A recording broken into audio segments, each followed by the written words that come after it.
The wind didn't howl anymore. It screamed. Mara Keene sat on the floor of her cabin with her back against the wall, knees pulled to her chest, listening to the blizzard try to tear her world apart. The walls shook. The roof groaned. Snow forced itself through cracks she'd stuffed with rags weeks ago, dusting the floor in white powder that never melted because the fire had gone out 2 days before. She'd burned the last of the firewood yesterday. Then she'd burned a chair, then part of a shelf. Now there was nothing left to burn except the floor itself, and she wasn't that far gone yet. Not yet. Her stomach cramped, folding her forward. She pressed her palm against it and waited for the pain to pass. It did, eventually. It always did. She'd stopped eating yesterday, or was it the day before? Time folded in on itself when every day looked the same. White, cold, empty. The wind slammed against the door so hard the latch rattled. Mara didn't move. She'd lived in this cabin for 3 years. Built it herself after her father died and left her nothing but a land deed and a reputation for being difficult. The town, Coldwater Ridge, population 73 and falling, had watched her drag logs through the mud, hammer boards with blistered hands, and sleep in a tent through 2 winters while she finished the walls. They didn't help. They didn't offer.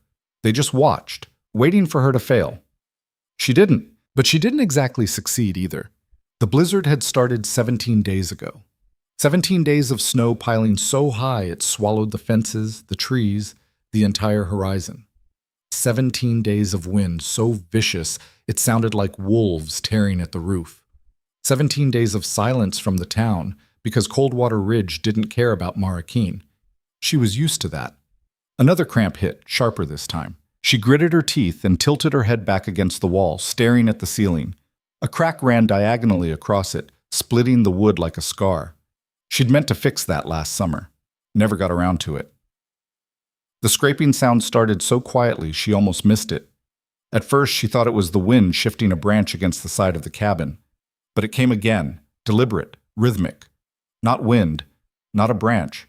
Something alive. Mara's breath caught. She pushed herself upright, ignoring the way her vision swam. The scraping came from the door, slow, weak, like something dragging itself forward. Her first thought was wolf. Her second thought was worse. She crossed the room on legs that shook, not from fear, but from hunger. The cold bit through her wool socks. She stopped in front of the door, one hand hovering over the latch. The scraping stopped. Then came the knock. Not a polite knock. Not the kind a neighbor makes when they're bringing over soup. This was the knock of someone who didn't have the strength left for anything else. 2 slow thuds, barely louder than the wind. Mara's hand froze. "Who's there?" No answer. The wind screamed. Snow hissed against the window. She should leave it. Whatever was out there, whoever, wasn't her problem. She had enough problems. Starvation, cold, a roof that might collapse under the weight of the snow. She didn't need another one. But the knock came again, weaker. Mara cursed under her breath and threw the latch. The door exploded inward with the wind, slamming her backward. Snow blasted into the cabin, swirling in a white frenzy. She shoved against the door, trying to close it, but something blocked it. A body. It collapsed across the threshold, half in, half out. A man, face down, not moving. "Damn it!" Mara dropped to her knees and grabbed him under the arms. He was heavy, solid, completely limp. She dragged him inside, her boots slipping on the snow-slicked floor, and kicked the door shut behind him. The wind muffled. The silence felt enormous. She stood there, panting, staring down at the man bleeding all over her floor. He was big, easily 6'3", broad-shouldered, with dark hair matted to his skull and a beard crusted with ice. His coat, thick leather, torn at the shoulder, was soaked through. Blood spread from somewhere under his ribs, pooling on the wood. And she knew him. Everyone in Coldwater Ridge knew Rhett Calder, the mountain man, the hermit, the man parents used to scare their children into behaving. Stay close to town, or Rhett Calder will get you. He lived somewhere up in the high country, alone, and came down maybe twice a year to trade furs for supplies. He didn't talk, didn't smile, didn't look anyone in the eye. People said he'd killed a man once. People said a lot of things. Mara had seen him exactly 3 times in her life. Once at the trading post, once outside the saloon, once walking past her cabin in the snow. Each time he'd looked at her the way you look at a fence post, something in the way, barely worth noticing. Now he was on her floor, dying. She crouched beside him and pressed 2 fingers to his neck. Pulse. Faint, but there. She peeled back his coat, and her stomach turned. A gash ran across his ribs, deep enough to see bone.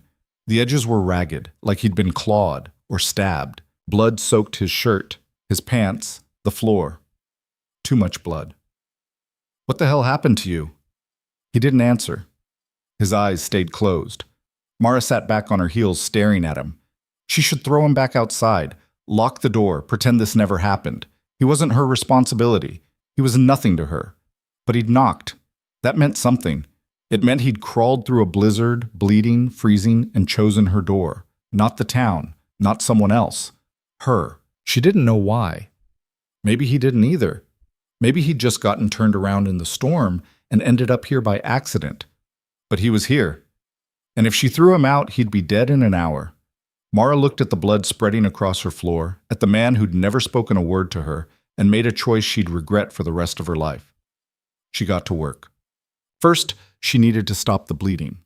Mara tore strips from an old blanket, one she'd been saving, one she'd need later, but there was no later if she let him bleed out now. She packed the wound as best she could, pressing the fabric against the gash until it turned red, then tied it tight around his ribs. He didn't wake up, didn't even flinch. That was bad. She dragged him closer to the stove, still cold, still useless, and piled every blanket she owned on top of him. 4 blankets. That left her with one thin quilt for herself, but he was the one freezing to death, not her. Not yet, anyway. She checked his pulse again. Still there. Still faint. His face, up close, looked worse than she'd thought. A bruise spread across his jaw, dark purple and swollen. His lips were cracked and bloodless. Frostbite marked his ears, his nose. His hands, large, calloused, split open at the knuckles, were the hands of someone who'd fought for every step he'd taken to get here. Mara sat back and stared at him. "Who did this to you?" The wind answered for him, howling through the cracks. She didn't sleep that night. She sat against the wall with her quilt wrapped around her shoulders, watching Rhett Calder breathe. Every few minutes she checked his pulse. Every hour she changed the bandages. The bleeding slowed, then stopped. That was good. But he didn't wake up. That was bad. By the time pale gray light filtered through the window, Mara's hands were shaking. Not from fear, from hunger. She hadn't eaten in 2 days, and dragging a 200-pound man across the floor had burned through what little energy she had left. She forced herself to stand and cross to the cupboard. Empty. She'd known it would be. She'd checked it yesterday, and the day before, and every day for the past week.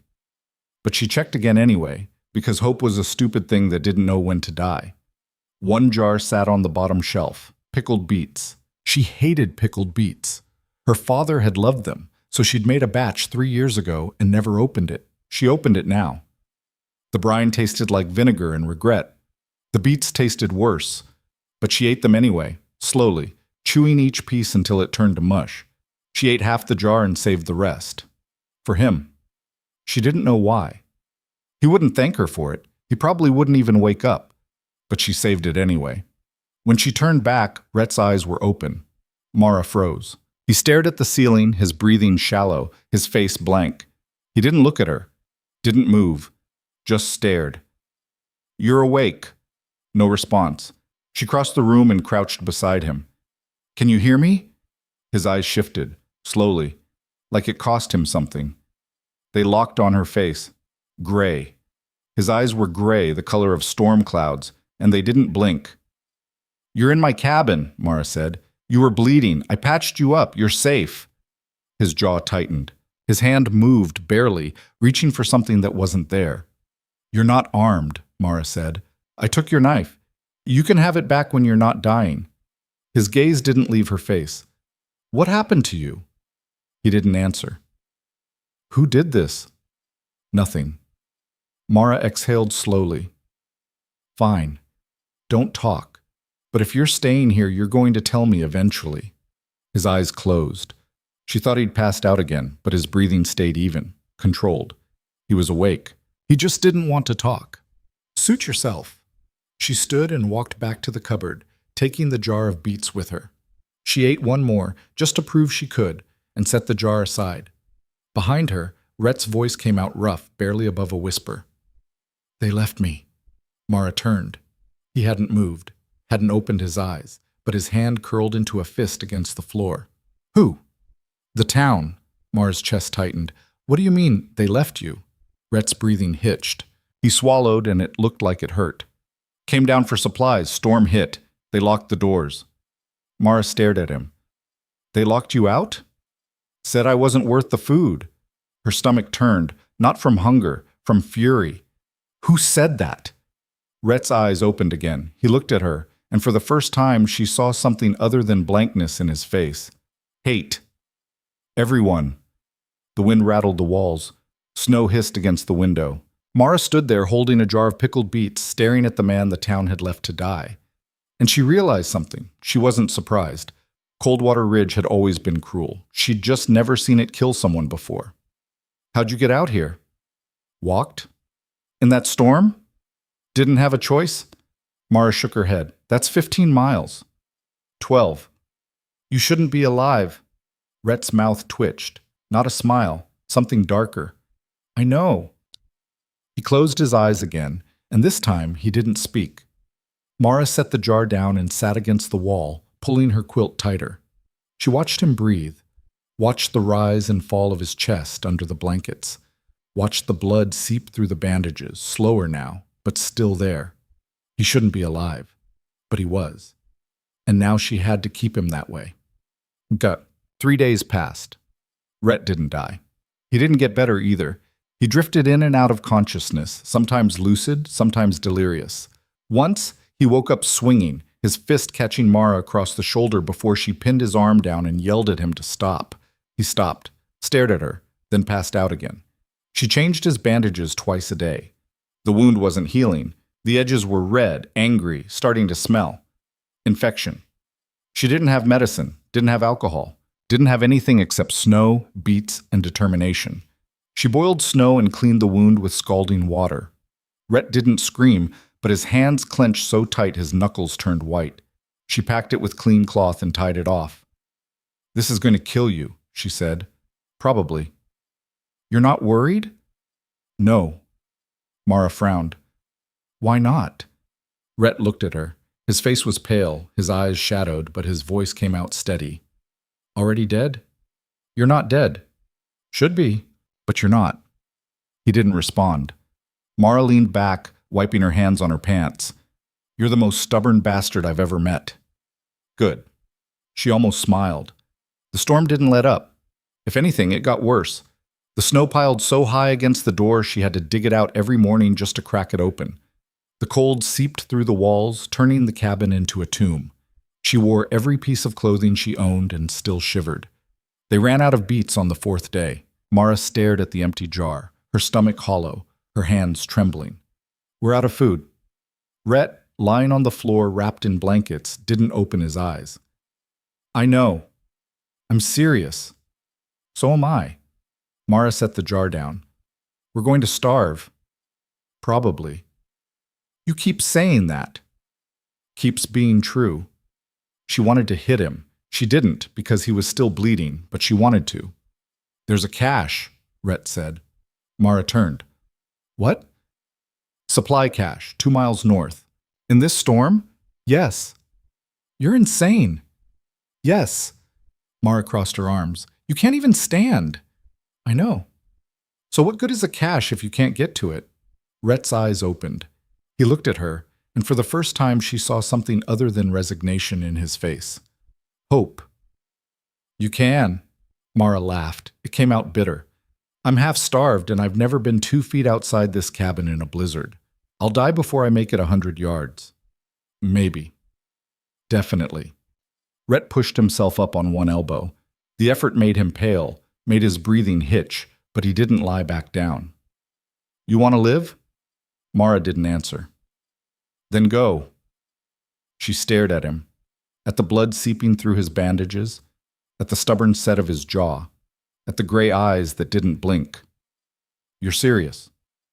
"Yes." "You'll die while I'm gone." Probably. And if I die out there, we both die. Yes. Mara exhaled slowly. Those aren't great odds. They're the only odds we have. The wind howled. The walls shook. Mara looked at the empty jar, at the man who shouldn't be alive, at the door that led to nothing but white death, and she made another reckless choice. Tell me where it is. Rhett's directions were simple. North, 2 miles. Follow the ridge. Look for a standing stone. Cache is buried 10 feet east. Simple didn't mean easy. Mara tied a rope around her waist and anchored the other end to the cabin's support beam.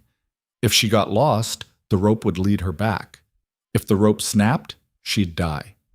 She dressed in every layer she owned. 2 pairs of pants, 3 shirts, her father's old coat, a scarf wrapped around her face until only her eyes showed, gloves, boots. It wasn't enough.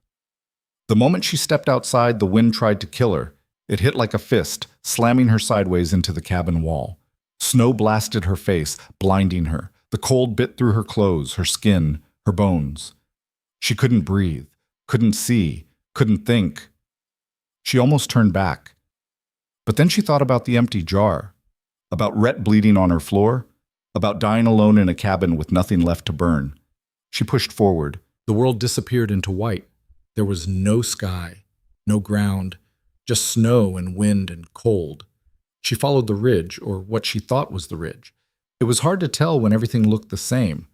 Her feet went numb after 10 minutes, her hands after 20. She kept walking. The rope pulled tight behind her, tugging her back. She'd reached the end. 2 miles. Rhett had said 2 miles. She looked around. Saw nothing. Just white. Where's the damn stone? The wind answered with a scream. Mara turned in a circle, squinting through the snow. There. Something dark. A shape. Tall. Angular. The standing stone. She stumbled toward it, her legs shaking, her lungs burning. The stone rose out of the snow like a grave marker, black and ancient. She circled it, counting steps. 10 feet east. She dropped to her knees and started digging. The snow was frozen solid. Her gloves were too thick. She tore them off and dug with her bare hands, ignoring the way her fingers screamed. She dug until she hit wood. A crate. She pried it open with numb fingers. Inside, dried meat, hardtack, a tin of lard, matches, a bottle of whiskey. Mara could have cried. She shoved everything into a sack, slammed the crate shut, and buried it again. Then she turned and followed the rope home. By the time she reached the cabin, she couldn't feel her hands, couldn't feel her feet, couldn't feel anything except the cold and the weight of the sack and the desperate need to not die. She fell through the door and kicked it shut behind her. Rhett hadn't moved. Mara dropped the sack beside him and collapsed onto the floor, gasping. Told you, Rhett said. Shut up. He almost smiled. They ate that night. Not much. Just enough to remind their bodies what food tasted like. Dried meat, hard as leather. Hardtack that crumbled into dust. Mara melted snow and mixed it with the lard to make something resembling soup. It tasted like survival. Rhett ate slowly, his hands shaking. Mara watched him, watched the color come back into his face, watched the tension leave his shoulders. Thank you, he said. Mara blinked. What? Thank you. She didn't know what to say, so she didn't say anything. They sat in silence, eating, listening to the storm.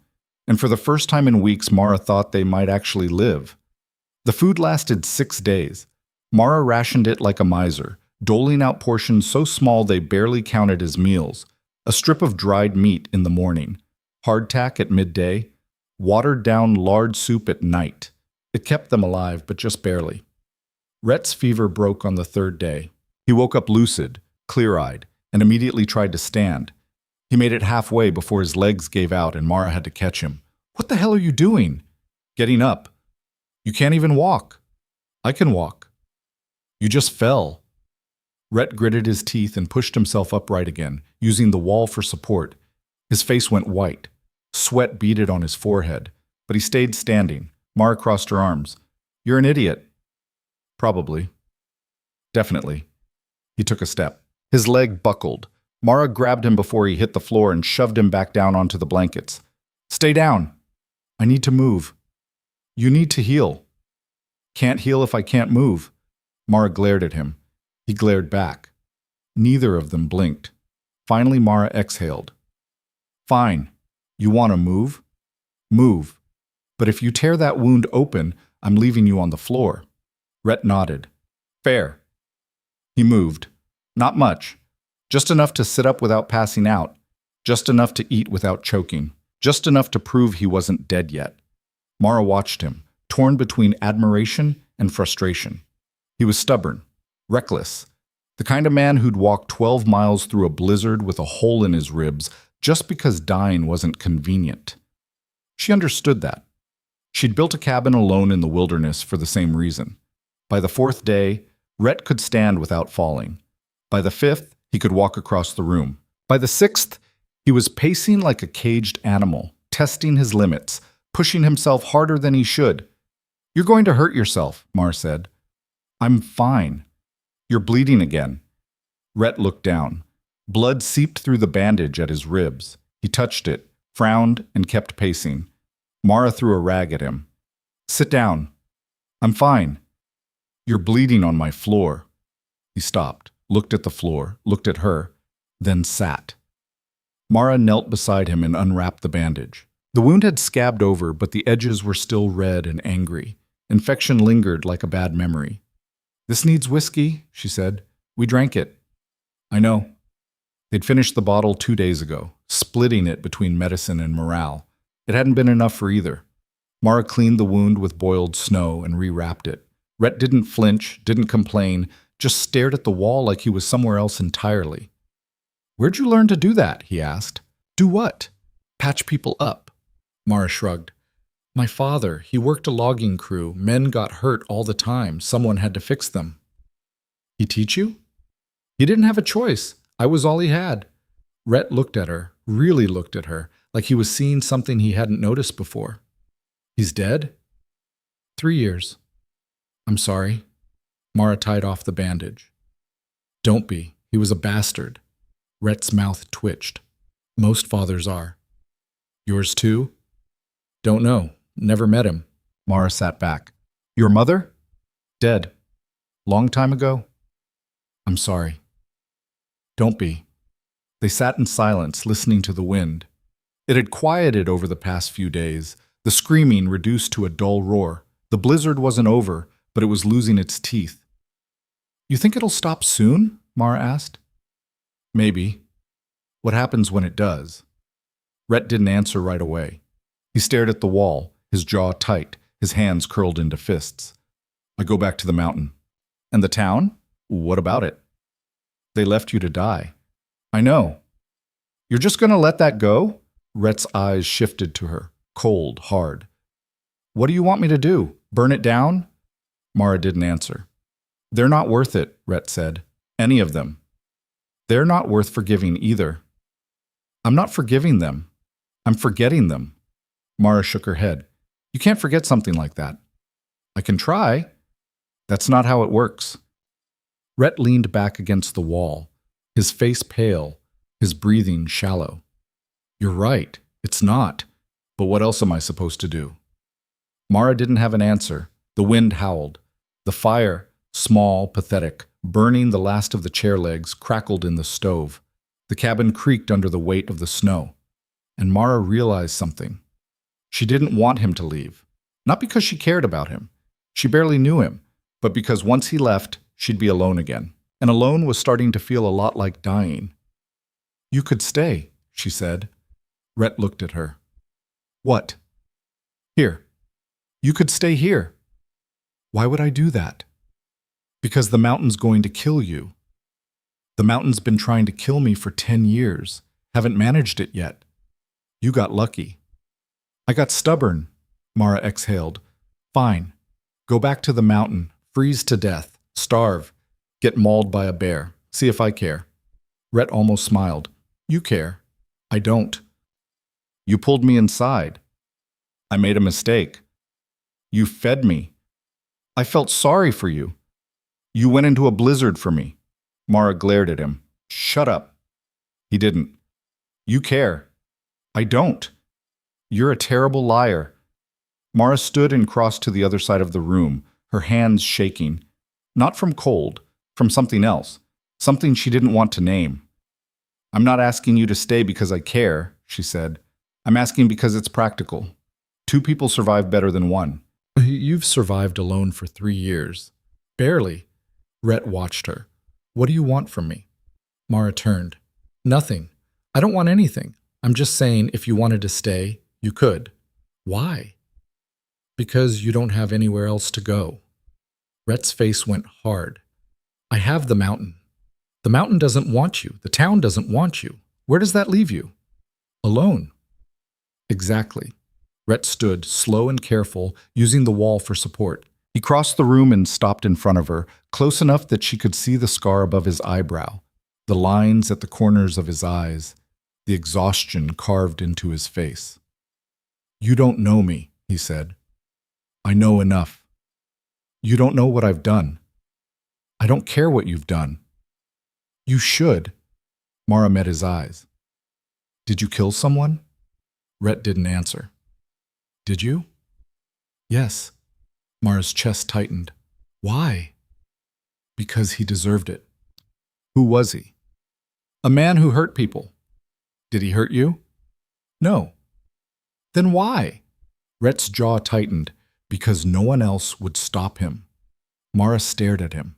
At the man who'd killed someone and didn't regret it. At the man the town had left to die. At the man standing in her cabin, bleeding and broken and still breathing. "You're not a monster," she said. "You don't know that." "I do." "How?" "Because a monster wouldn't have knocked." Rhett's eyes searched her face, looking for something. Doubt, fear, disgust. He didn't find it. "You're insane," he said. "Probably." He almost smiled. The wind rattled the walls, the fire sputtered, and for the first time since he'd collapsed at her door, Rhett Calder looked like he might actually believe he deserved to be alive. The storm broke 2 days later. It didn't end. It just stopped screaming. The wind died to a whisper, the snow thinned to flurries. The sky, for the first time in 3 weeks, showed a sliver of pale gray light. Mara stood at the window, staring out at the world. The snow had buried everything. The fences were gone. The trees were white humps. The horizon stretched flat and featureless, like the edge of the world. "It's over," she said. Rhett stood beside her, his hand pressed to his ribs. "For now." "You think it'll come back?" "Always does." Mara glanced at him. He looked better, stronger. The color had returned to his face, the sharpness to his eyes. He could walk without stumbling now. Could stand without shaking. He was healing, which meant he'd leave soon. "I need to check the cabin," Mara said. "Make sure the roof didn't collapse." "I'll help." "You can't even lift your arm." "I can lift it fine." Mara raised an eyebrow. "Prove it." Rhett lifted his arm, made it halfway before his face went white, and he dropped it. "Fine," Mara said. "You can watch." She pulled on her coat and stepped outside. The cold hit her like a wall, but it wasn't the same cold as before. This was sharp, clean, the kind of cold that woke you up instead of killing you. She waded through the snow, checking the walls, the roof, the chimney. Everything held, barely. When she came back inside, Rhett was at the stove, trying to coax the fire back to life. "You're supposed to be resting," Mara said. "I'm rested." "You're bleeding again." Rhett looked down. Blood spotted his shirt. He frowned and kept working. Mara sighed and crossed the room. "Move." "I've got it." "You're going to pass out." "I'm fine." Mara shoved him aside and took over. The fire caught, small and weak, but alive. She fed it scraps of wood and watched it grow. Behind her, Rhett sat down heavily, his breathing labored. "You're stubborn," Mara said. "You've mentioned that." "I'm mentioning it again." Rhett leaned back against the wall, his eyes closing. "You're not exactly easy either." "I never said I was." "Good." Mara glanced at him. "Good?" "I don't like easy." She didn't know what to say to that, so she didn't say anything. They sat in silence, watching the fire. Outside, the world stayed quiet. The food ran out the next morning. Mara stared at the empty sack, her stomach twisting. They'd eaten the last of the dried meat for breakfast. The hardtack was gone. The lard was gone. Even the whiskey was gone. "We're out," she said. Rhett, sitting by the fire, nodded. "I know. What do we do?" "Hunt." Mara turned. "You can't hunt. You can barely walk." "I can walk fine." "You're still bleeding." "Not as much." "That's not the point." Rhett stood, slow and deliberate. "The point is we need food. I know where to find it. You don't. So teach me." "That takes time." "So does dying." Rhett's mouth twitched. "You're not going to let this go, are you?" "No," he sighed. "Fine. But if you shoot yourself in the foot, I'm not carrying you back." Mara grabbed her coat. "Deal." They left an hour later. Rhett moved slow, favoring his right side. But he moved. Mara followed, her rifle slung over her shoulder, her boots crunching through the snow. The world outside the cabin was a frozen wasteland. The storm had transformed everything, burying landmarks, erasing trails, turning the familiar into the alien. Mara had lived here for 3 years and didn't recognize any of it. But Rhett did. He moved through the snow like he'd been born in it, reading signs Mara couldn't see. A depression in the snow, a broken branch, a cluster of tracks. "Deer," he said, crouching beside the tracks. "2 of them passed through this morning." Mara knelt beside him. "How do you know?" "Snow's fresh, tracks are clean, they're moving east toward the ridge." "Can we catch them?" Rhett stood. "Maybe." They followed the tracks. It took 2 hours. 2 hours of trudging through snow that came up to Mara's knees, 2 hours of watching Rhett's face go paler, 2 hours of wondering if this was a mistake. But then Rhett stopped and pointed. 2 deer stood at the edge of a clearing, their heads down, pawing at the snow. Mara raised her rifle. "Wait," Rhett whispered. She waited. "Breathe. Aim low. Squeeze. Don't pull." Mara breathed, aimed, squeezed. The rifle kicked. The shot echoed. One of the deer dropped. The other bolted. Mara lowered the rifle, her hands shaking. "I got it." "You got it." She turned to him, grinning. "I actually got it." Rhett almost smiled. "Don't celebrate yet. We still have to drag it back." They dragged it back. It took 3 hours. 3 hours of pulling, sweating, cursing. Rhett's wound opened again, blood soaking through his shirt, but he didn't stop. Mara's shoulders screamed, her legs burned, but she didn't stop either. By the time they reached the cabin, the sun was setting and they were both ready to collapse. But they had food. Mara butchered the deer while Rhett sat by the fire, too exhausted to move.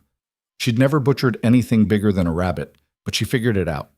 Cut away the hide, separated the meat, saved the organs. They ate that night real food, hot food. Meat that melted on the tongue and filled the stomach and reminded them what it felt like to be human. Mara ate until she couldn't eat anymore. Rhett ate half as much and looked twice as satisfied. "You did good," he said. Mara glanced at him. "You taught me. You listened." "I had to. You're the only one who knows anything." Rhett leaned back against the wall, his eyes half closed. "You're tougher than you look." "I have to be." "No, you don't. But you are anyway." Mara didn't know what to say to that, so she didn't say anything. They sat by the fire, full and warm and alive. And for the first time in weeks, Mara thought maybe things would be okay. She was wrong. The men came 3 days later. Mara heard them before she saw them, voices, rough and loud, cutting through the quiet. She stepped outside and saw 3 men on horseback, riding up the trail toward her cabin. She recognized one of them, Dalton Haig, the town's self-appointed leader, a man with a sharp face, cold eyes, and a smile that never reached past his teeth. The other 2 were hired hands, big men, mean men, the kind who got paid to hurt people. Mara's stomach dropped. Rhett appeared beside her, his hand resting on the knife at his belt. "You know them. One of them." "Trouble?" "Always." The men stopped 10 feet from the cabin. Dalton dismounted, his boots crunching in the snow, his eyes sweeping over Mara like she was livestock. "Miss Keene," he said, tipping his hat, "didn't expect to find you alive." "Disappointed?" Dalton smiled. "Just surprised. Hell of a storm. Most folks didn't make it. I'm not most folks. No, you're not. His eyes shifted to Rhett. And who's this? None of your business. Dalton's smile widened. Now, that's not very neighborly. We're not neighbors. Sure we are. I own half the land around here. That makes us neighbors. Mara's jaw tightened. What do you want, Dalton? He pulled a folded piece of paper from his coat and held it out. Came to deliver this. Official business. Mara didn't take it. What is it? Notice of delinquency. You missed your land payments, 3 months' worth. I've been snowed in. That's not my problem. I'll pay when the snow clears. Dalton shook his head. Too late. Contract says 3 missed payments means foreclosure. This land's mine now. Mara's blood went cold. You can't do that. I can. I did. You've got 1 week to clear out. This is my home. Not anymore. Rhett stepped forward. She said no. Dalton's eyes narrowed. And who the hell are you? Someone you don't want to know. One of the hired men reached for his gun. Rhett's knife was out before the man's hand touched the grip. Don't, Rhett said. The man froze. Dalton raised a hand. Easy. We're all friends here. We're not friends, Mara said. Then we're business associates. Either way, the law's the law. 1 week, Miss Keene.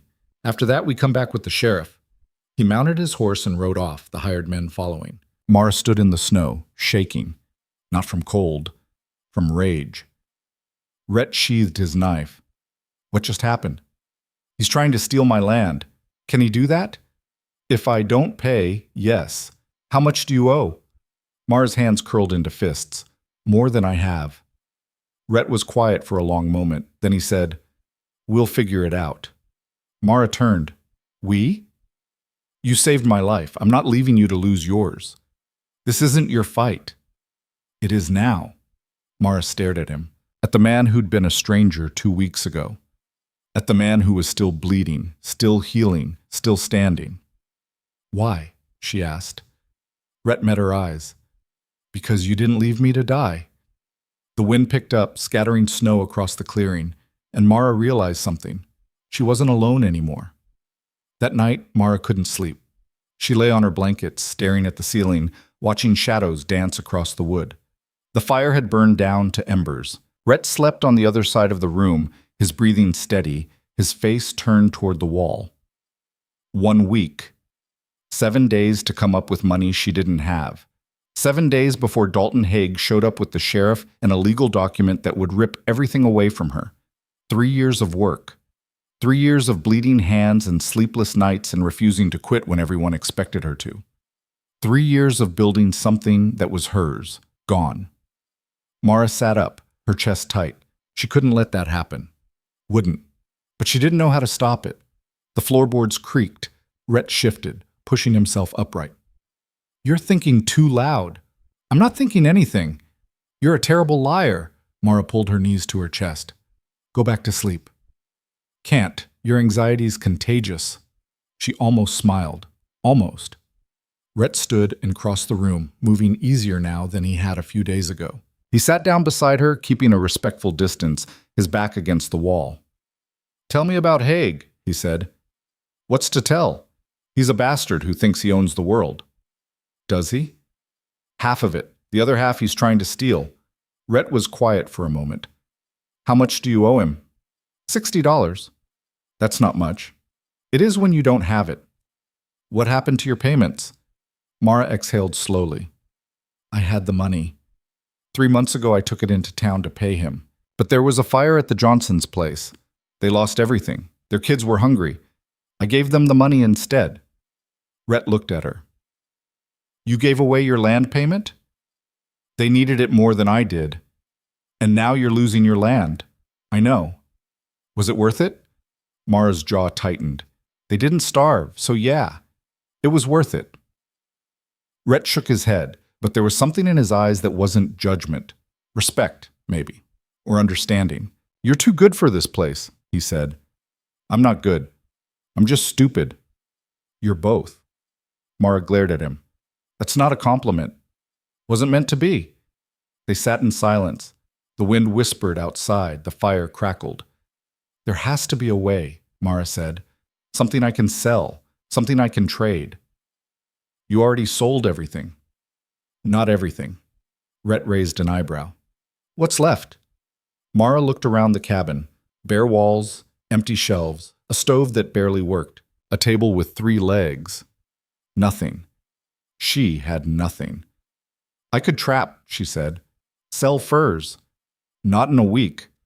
I could hunt, sell the meat. Same problem. Then what? Rhett was quiet. Then he said, You could fight him. Mara turned. What? Haig. You could fight him. With what? A rifle and good intentions? With the truth. Mara laughed. It came out bitter. The truth doesn't matter. He owns the contract. He owns the sheriff. He owns everything.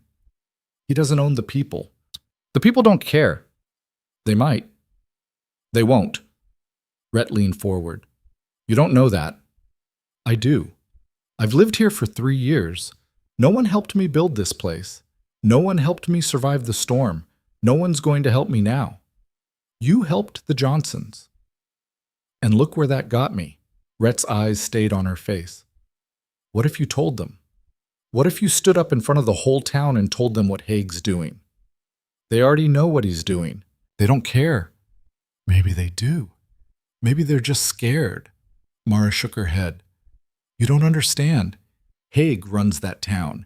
He decides who eats and who starves, who stays and who leaves. No one crosses him. You did. And I'm losing my land because of it. Rhett didn't respond. He just sat there, watching her, his face unreadable. Finally, he said, I have money. Mara blinked. What? I have money. Not much. Maybe $40. It's hidden up on the mountain. I can get it. You're still healing. I'm fine.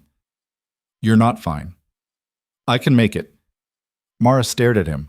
Why would you do that? Because you need it. That's not a reason. It's the only reason I need. Mara's throat tightened. I can't take your money. You're not taking it. I'm giving it. Same thing. It's not. Rhett, I owe you my life. $40 is nothing. It's not nothing. It's everything you have. Rhett shrugged. Then we're even. Mara looked at him. At the man who'd shown up at her door half dead. At the man who'd fought his way back from the edge. At the man who was offering her everything he had. I can't let you do that, she said. You can't stop me. I'll try. Rhett almost smiled. I know. The next morning, Rhett left for the mountain. Mara tried to stop him, tried to argue, to reason, to physically block the door. But Rhett was stubborn, and once he made up his mind, there was no changing it. I'll be back in 2 days, he said, pulling on his coat. You'll be dead in 2 hours. I've made this trip 100 times. Not with a hole in your ribs. Rhett paused at the door. I'll be fine. You don't know that. He looked at her. I do. And then he was gone. Mara stood at the window, watching him disappear into the white. She wanted to follow him, wanted to drag him back inside and tie him to a chair until he came to his senses. But she didn't, because he was right. She needed that money, and he was the only one who could get it. So she waited. 2 days felt like 2 years. Mara tried to keep busy. She repaired the fence, checked the traps, butchered the rest of the deer, but every few minutes her eyes drifted to the window, searching the horizon for a tall figure moving through the snow. He didn't come. By the second night, Mara was pacing. Her stomach twisted. Her hands shook. She kept telling herself he was fine. He knew the mountain. He knew how to survive. But knowing didn't stop the fear. She didn't sleep that night, just sat by the fire, staring at the door, willing it to open. It didn't. The third morning came. Still no Rhett. Mara pulled on her coat and stepped outside. The air was sharp and cold, the sky pale and clear. She scanned the tree line, looking for movement. Nothing. Damn it, Rhett! She was about to go back inside when she saw him, a dark shape moving through the snow, slow, unsteady. Mara's heart jumped. She ran toward him, her boots kicking up powder. Rhett was pale. His face was drawn, his steps uneven. Blood soaked through his shirt again, fresh and bright. You idiot, Mara said, grabbing his arm. You tore it open again. I'm fine. You're bleeding. It's not that bad. Mara pulled him into the cabin and shoved him down onto the blankets. She ripped off his coat and lifted his shirt. The wound had reopened, the edges ragged and weeping. You're going to kill yourself, she said, pressing a cloth against it. Got the money. Mara looked up. Rhett reached into his coat and pulled out a leather pouch. He dropped it on the floor between them. $40 in gold coins. Mara stared at it. You're insane. Probably. Definitely. She cleaned the wound and rewrapped it, her hands shaking, not from fear, from something else, something she didn't have a name for. When she finished, she sat back and picked up the pouch. The coins were heavy, real, solid. This is everything you have, she said. Not everything. I've got a cash or two left. Rhett, don't argue. We don't have time. He was right. They had 4 days left. 4 days to come up with the rest of the money or lose everything. Mara looked at the coins. $40. 20 short. I can trap, she said. Sell the furs, maybe make enough. You won't. I have to try. Rhett leaned back, his face pale, his breathing labored. There's another way. What? Confront him. Mara shook her head. I told you, that won't work. It will if you make it public. No one will listen. They will if you make them. Mara set the pouch down. You're talking about standing up in the middle of town and calling out Dalton Haig in front of everyone. Yes, that's suicide. It's a chance. It's a stupid chance. Rhett met her eyes. You have a better idea? She didn't. The town meeting happened every Sunday. A gathering in the square where Dalton Haig stood on a makeshift stage and talked about progress, prosperity, and the future of Coldwater Ridge. Most people showed up because they had to, because Haig kept track of who attended and who didn't. Mara had never gone. But this Sunday, she did. She walked into town with Rhett at her side, both of them bundled against the cold. The streets were still buried in snow, but paths had been carved between the buildings. People moved like shadows, hunched and hurried, their faces pinched. The square was crowded.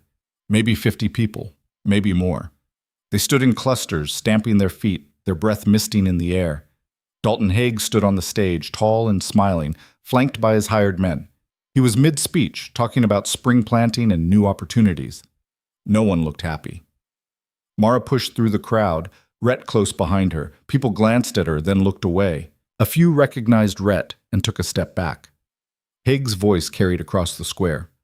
We've weathered the storm, folks. Literally. And now it's time to rebuild. Stronger, better, together. Together? Mara's voice cut through the crowd. Heads turned. Conversation stopped. Haig's smile didn't falter. Miss Keene, what a surprise. I didn't think you'd join us. I didn't come to join. I came to talk. Then talk. Mara stepped forward, her hands clenched at her sides. You're stealing my land. Murmurs rippled through the crowd. Haig's smile widened. I'm not stealing anything. You failed to make your payments. That's not theft. That's business. I had the money. I used it to help the Johnsons when their house burned down. More murmurs. A few people shifted uncomfortably. That was your choice, Haig said. A poor one, but yours nonetheless. They would have starved. And now you're losing your land. Choices have consequences, Miss Keene. Mara's jaw tightened. You didn't care about the Johnsons. You didn't care about anyone who lost their homes in the storm. You just waited for people to fail so you could take what's theirs. The crowd went quiet. Haig's smile finally slipped. Careful, Miss Keene. Why? You going to threaten me in front of everyone? I don't need to threaten you. The law's on my side. The law you wrote. Haig stepped forward. I built this town. I keep it running. Without me, none of you would have anything. Without you, Mara said, we'd have a hell of a lot more. One of the hired men moved toward her. Rhett stepped in front of him, his hand on his knife. Don't, Rhett said quietly. The man stopped. Haig raised a hand. Enough, Miss Keene, you've made your point, but it doesn't change the facts. You owe me $60. You have 4 days to pay. If you can't, the land is mine. I have 40, Haig laughed. Then you're 20 short. Come back when you have the rest. Mara pulled the pouch from her coat and threw it at his feet. The coins spilled across the stage. "There's 40. The rest I'll get." Haig looked at the coins, then at her. "You have 4 days." "I know. Don't waste them." Mara turned and walked away, Rhett following.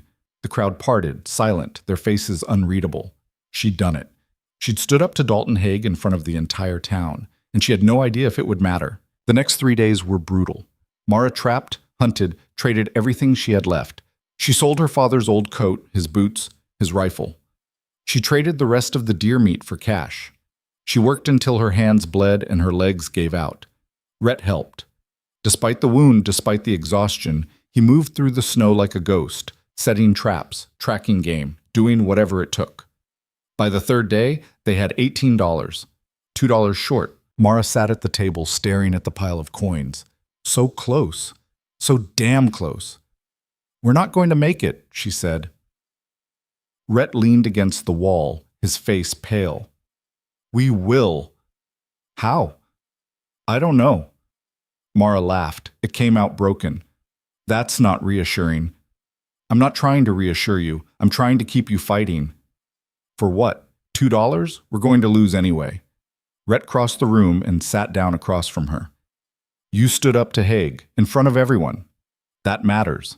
It doesn't matter if I lose my land. It matters because people saw. They saw you fight. They saw you stand when everyone else was sitting."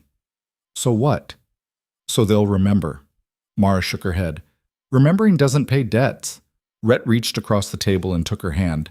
His palm was rough, calloused, warm. "We'll figure it out," he said. Mara wanted to believe him. She really did. But hope was getting harder to hold. The knock came that night. Mara opened the door to find a woman standing in the snow, middle-aged, thin, wrapped in a threadbare shawl. Mara recognized her.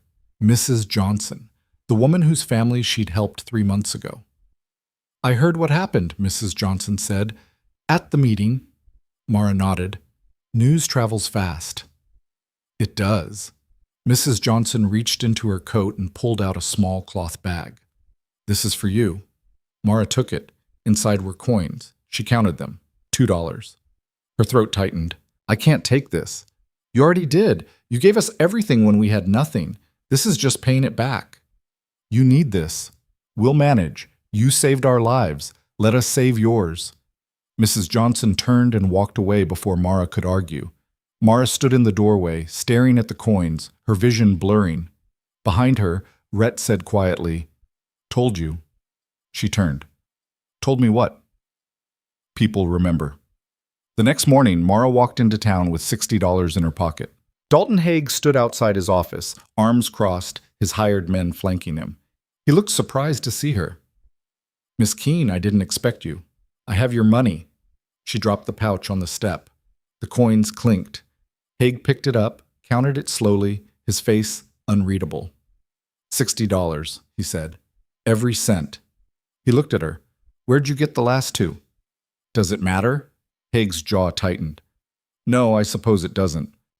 He pulled a piece of paper from his coat and tore it in half. "Your debt's cleared. The land's yours."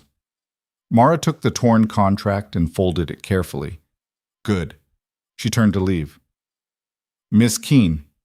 She stopped. Haig stepped closer, his voice low. "You think you won, but you didn't. This town runs the way I say it runs. One little act of defiance doesn't change that." Mara met his eyes. "Maybe not, but it's a start." She walked away, Rhett at her side, leaving Dalton Haig standing in the snow. That night, Mara and Rhett sat by the fire, exhausted, broke, but still standing. "We did it," Mara said. "You did it." "We did it." Rhett leaned back, his face drawn but his eyes sharp. "What now?" Mara looked around the cabin, at the walls she'd built, at the life she'd fought to keep. "Now we rebuild." Rhett nodded. "Together?" Mara met his eyes. "Together." And for the first time in a long time, she believed it. Spring came slowly to Coldwater Ridge. The snow didn't melt so much as retreat, inch by stubborn inch, revealing a world that looked nothing like Mara remembered. The fields were muddy and brown. The trees stood bare and skeletal. Everything looked dead. But it wasn't. Underneath the mud, green shoots pushed through. Underneath the ice, the creek started to flow. Life was coming back, whether the world was ready or not. Mara stood at the edge of her property, watching the sunrise paint the sky in shades of orange and pink. Her land. Still hers. She'd fought for it, bled for it, nearly lost it. But she'd won. Behind her, the cabin door creaked open. Rhett stepped out, moving easier now than he had in weeks. The wound had finally healed, leaving behind an ugly scar that stretched across his ribs like a crooked smile. "You're up early," he said. "Couldn't sleep." "Thinking?" "Always." Rhett crossed to stand beside her, his breath misting in the cold morning air. "About what?" Mara shrugged. "Everything. Nothing. Whether I made the right choice. Keeping the land? Letting you stay." Rhett's mouth twitched. "Having regrets?" "Every day." "Want me to leave?" Mara glanced at him. "No." "Then stop complaining." She almost smiled. They'd fallen into a routine over the past few weeks. Rhett hunted and trapped. Mara tended the land, repaired the cabin, planned for planting season. They worked side by side, speaking only when necessary, existing in a comfortable silence that felt more natural than conversation. People in town noticed. Mara saw it in their faces when she went to the trading post. Curiosity, judgment, whispers that followed her down the street like ghosts. The woman who lived with the mountain man. The woman who'd stood up to Dalton Haig and somehow survived. She ignored them, but Rhett didn't. One afternoon, while Mara was bartering for seed, a man at the counter made a comment, something crude, something about Mara and what she must be doing to keep a man like Rhett around. Rhett had the man against the wall before Mara could blink. "Say that again," Rhett said, his voice low and deadly calm. The man's face went white. "I didn't mean—" "Say it." "Rhett," Mara said. "Let him go." Rhett didn't move. "Please." He released the man, who stumbled back, gasping. Rhett turned and walked out without another word. Mara paid for the seed and followed him outside. "You can't do that," she said.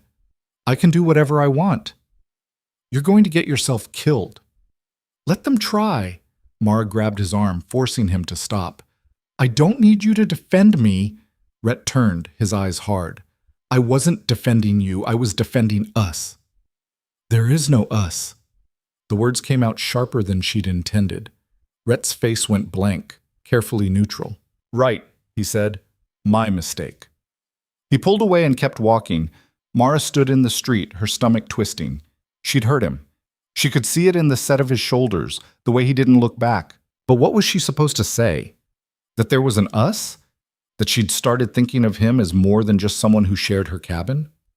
That somewhere between the blizzard and the fight for her land, she'd stopped seeing him as a stranger and started seeing him as something else entirely? She couldn't say that, because saying it would make it real. And real meant vulnerable, and vulnerable meant dangerous. So she said nothing. That night, Rhett didn't come back to the cabin. Mara waited by the fire, trying to convince herself she didn't care. He was a grown man. He could take care of himself. If he wanted to sleep in the woods or freeze to death or get eaten by a bear, that was his choice. But by midnight, she was pacing. By 1 a.m, she'd pulled on her coat and grabbed her rifle. She found him a mile from the cabin, sitting on a fallen log, staring at the stars. "You're an idiot," Mara said. Rhett didn't look at her. "So you've mentioned." "It's freezing out here." "I'm fine." "You're going to catch your death." "Wouldn't be the first time." Mara sat down beside him, the log cold and damp beneath her. They sat in silence, breath misting, the forest quiet around them. "I didn't mean it," Mara said finally. "Mean what?" "What I said. About there being no us." Rhett was quiet for a long moment. Then he said, "What are we then?" Mara didn't know how to answer that. They weren't friends, exactly. They'd barely known each other 2 months ago, but they weren't strangers either. Not anymore. "I don't know," she said, "but we're something." Rhett looked at her, his gray eyes searching her face. "That's not much of an answer." "It's the only one I have." He nodded slowly. "Fair enough." They sat there until the cold became unbearable, then walked back to the cabin together. Rhett didn't say much. Neither did Mara. But when they reached the door, he paused. "For what it's worth," he said, "I'm not going anywhere." Mara met his eyes. Good. Even if there's no us. Especially if there's no us. Rhett almost smiled. You're complicated. So are you. I know. He went inside. Mara followed, and neither of them mentioned it again. The days grew longer, warmer. The snow continued its slow retreat, leaving behind muddy tracks and patches of brown earth. Mara started working the land in earnest, breaking up the frozen ground, preparing it for planting. Rhett helped without being asked. He'd appear beside her with a shovel or an axe, working in silence, his presence steady and reassuring. They developed a rhythm. Mara would point to what needed doing. Rhett would do it. No arguments, no questions, just work. It was the easiest partnership Mara had ever known. One afternoon, while they were repairing the chicken coop, Rhett spoke up. You ever think about leaving? Mara looked up from hammering a board. What? This place. You ever think about going somewhere else? No, why would I? Rhett shrugged. It's hard here, cold, isolated. Most people wouldn't last a year. I'm not most people. I know, but don't you want more? Mara set down the hammer. More what? I don't know. Easier life, town with actual people, place where you're not fighting for every scrap. I like fighting for scraps. Means I earn them. Rhett smiled slightly. You're stubborn. You've mentioned that. I'm mentioning it again. Mara picked up another board. What about you? You ever think about leaving? Rhett was quiet for a moment. Used to, before. Before what? Before I had a reason to stay. Mara's hands stilled. She didn't look at him. What reason? You know what reason. Her chest tightened. She did know, had known for weeks. But hearing him say it made it real in a way that terrified her. Rhett, don't. You don't have to say anything. I just wanted you to know. He went back to work, hammering nails like nothing had happened. Mara stood there holding a board, her heart racing. She didn't know what to do with this. With him, with the way he made her feel like maybe being alone wasn't the only option. So she did what she always did. She worked. 2 weeks later, Dalton Haig made his move. It started with small things, supplies that went missing from Mara's shed, traps that were sprung or stolen, fences that were cut in the night. At first, Mara thought it was animals. Then she thought it was bad luck. Then she found the note nailed to her door. 2 words scrawled in messy handwriting. Leave town. Mara showed it to Rhett. He read it, his face darkening. Haig, he said, you don't know that. Who else would it be? Mara didn't have an answer. The harassment escalated. One morning, Mara woke to find her chicken coop destroyed, the birds scattered and dead. Another night, someone tried to set fire to the shed. Rhett caught them before they could do real damage, chasing them off into the darkness. But the message was clear. Dalton Haig wanted her gone. We need to leave, Rhett said one night. Mara looked up from where she was cleaning her rifle. What? Leave, pack up, go somewhere else. This is my home. It's a piece of land. You can find another one. I'm not running. It's not running. It's surviving. Mara set the rifle down. I ran once. When my father died, people told me to leave, said I couldn't make it on my own. I ran from that, built this place to prove them wrong. I'm not doing it again. This isn't about pride. It's exactly about pride. Rhett crossed his arms. Pride gets people killed. So does cowardice. I'm not a coward. Then stop asking me to be one. Rhett's jaw tightened. I'm trying to keep you alive. I don't need you to keep me alive. I need you to help me fight. Fight what? Haig has men, money, power. What do we have? Mara met his eyes. Each other. Rhett stared at her. Then he laughed. It came out bitter, broken. That's not enough. It's all we've got. He shook his head and walked away. But he didn't leave. The days after their argument were tense. They worked side by side, but the easy rhythm was gone. Every conversation felt strained. Every silence felt heavy. Mara hated it. She'd gotten used to having Rhett around, used to his quiet presence, his steady hands, the way he made the cabin feel less empty. And now it felt like he was already halfway out the door. One evening, she found him outside, staring at the horizon. You're thinking too loud again, she said. Rhett glanced at her. Can't help it. What are you thinking about? Whether staying here is the right thing to do. Mara's stomach dropped. You're leaving. I didn't say that. But you're thinking about it. Rhett turned to face her fully. I'm thinking about a lot of things, like whether me being here is making things worse for you. It's not. Haig's coming after you because of me. He's coming after me because I stood up to him. You had nothing to do with that. I'm a target. People are afraid of me. That makes you a target too. Mara stepped closer. I was a target long before you showed up. Being a woman alone out here made me a target. Building this place made me a target. Standing up at that meeting made me a target. You think leaving will change that? It might. It won't. Haig doesn't care about you. He cares about control, and I threaten that. Rhett's hands curled into fists. Then let me do something about it. Like what? Like make him stop. Mara's blood ran cold. No. Why not? Because I know what you mean when you say that, and I'm not letting you become a killer for me. I already am a killer. That was different. That was justice. This would be murder. Rhett's eyes blazed. And what's the difference when he's trying to destroy you? The difference is I can look at myself in the mirror after. Can you say the same? That stopped him. Mara took his hand, surprised by how easily it fit in hers now. I need you here. Alive. Not running from a noose because you killed Dalton Haig. Then what do? We find another way. There isn't another way. There's always another way. Rhett looked at their joined hands, then at her face. You're too good for this world. I'm not good. I'm just stubborn. Same thing. Mara squeezed his hand. Promise me you won't do anything stupid. I can't promise that. Try. Rhett exhaled slowly. I'll try. It wasn't much, but it was something. The attack came 3 nights later. Mara woke to the sound of breaking glass. She rolled out of bed, grabbing her rifle, her heart pounding. Rhett! He was already up, knife in hand, moving toward the window. Stay back, he said. A torch sailed through the broken window, landing on the floor. Flames erupted, spreading fast across the dry wood. Mara cursed and grabbed a blanket, beating at the fire. The heat was intense, the smoke choking. Rhett kicked the door open and stepped outside. Voices shouted. Men. More than before. At least 5 of them. Mara heard a scuffle, a grunt. The sound of flesh hitting flesh. She ran to the door. Rhett was fighting 3 men at once, his knife flashing in the firelight. Blood streaked his knuckles. 1 man was already down, clutching his side.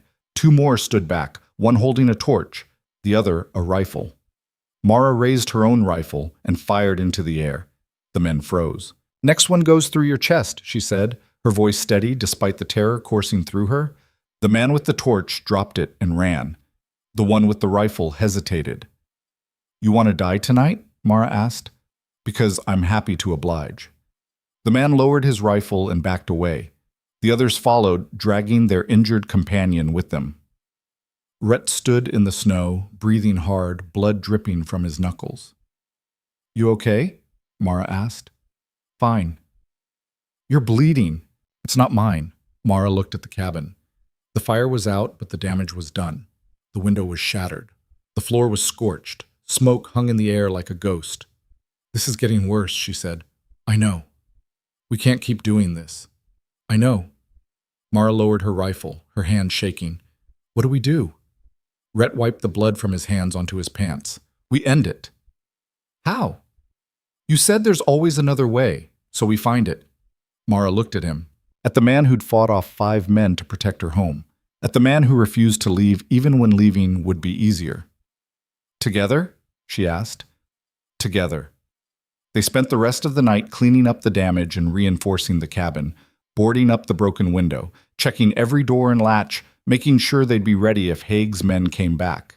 They didn't speak much, just worked, side by side, their movements synchronized. When dawn broke, they were exhausted but prepared. Mara made coffee, weak and bitter, but hot. They sat at the table, drinking in silence. We need proof, Mara said finally. Proof of what? That Haig's behind this, that he's been terrorizing people, stealing land, breaking the law. Everyone already knows that. Knowing and proving are different things. Rhett set down his cup. How do we get proof? We find someone willing to talk, someone who's worked for him, someone who knows what he's been doing. No one will talk. They're too scared. Then we make them less scared. How? Mara thought about it. We show them they're not alone. That if enough people stand up, Haig can't touch them all. Rhett raised an eyebrow. You want to start a rebellion? I want to start the truth. That's the same thing. Maybe. Rhett leaned back in his chair. You realize this could get us both killed. I know. And you're still willing to try. Are you? Rhett met her eyes. I told you. I'm not going anywhere. Mara smiled. Then let's get to work. The next morning, Mara walked into town. She didn't tell Rhett where she was going. Didn't ask for permission. Just pulled on her coat, grabbed her rifle, and left. The streets were busier than usual. Spring had brought people out of their homes, eager for sunlight and fresh air after months of confinement. Mara made her way to the general store, where she knew people gathered to gossip. Inside, a handful of women stood around the counter talking in low voices. They stopped when Mara entered. Morning, Mara said. A few nodded. Most just stared. Mara ignored them and walked to the counter. The shopkeeper, an older man named Harris, looked nervous. Miss Keene, what can I do for you?